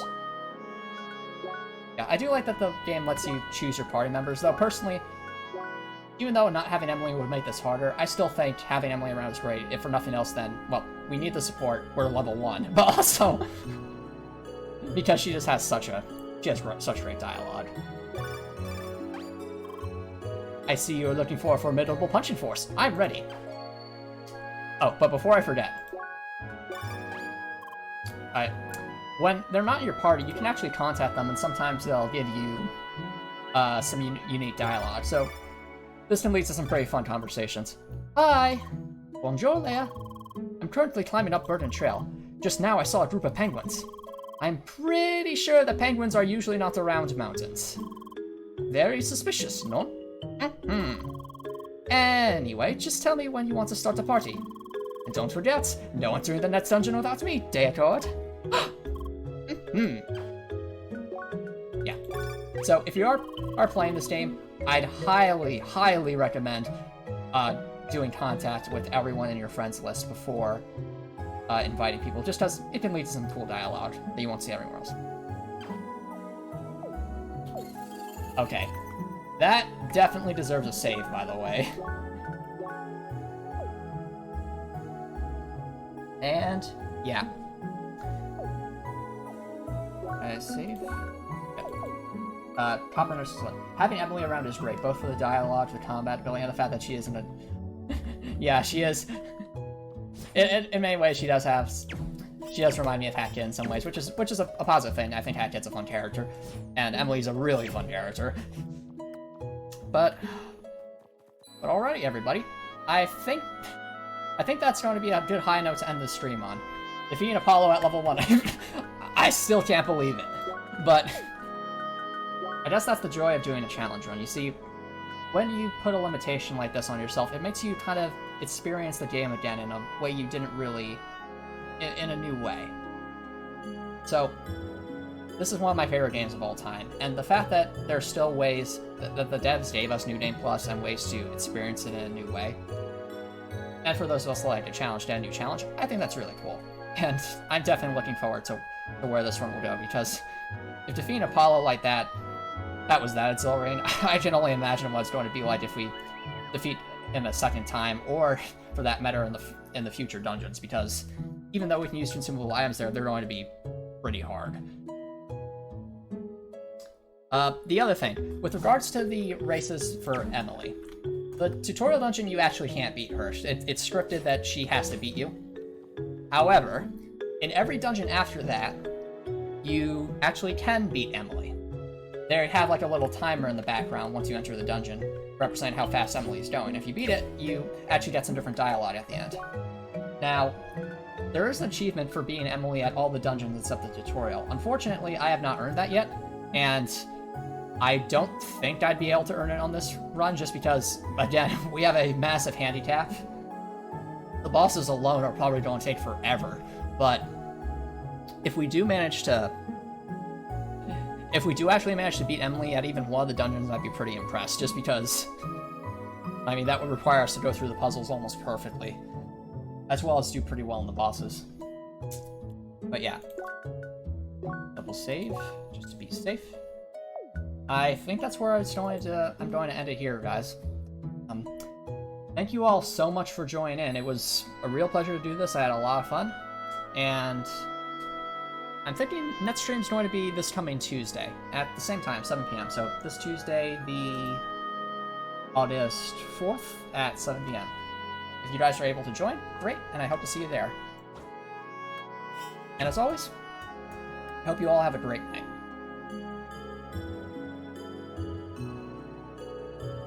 Copper next one. I may not be able to join. Hey, that's fine. Everyone's busy. That's perfectly fine. If you ever are able to come, by all means, feel free to drop by. I'm just saying, next stream is going to be this coming Tuesday, where we will probably, if I'm being honest, spend a lot of time climbing the Burden Trail and doing some side quests. But anyway, everyone have fun, and I hope you all have a good night. Bye-bye. Oh, a Mega Turtle. We'll try to catch it. See you then, if I can. Alright, sounds good. Thanks for dropping by.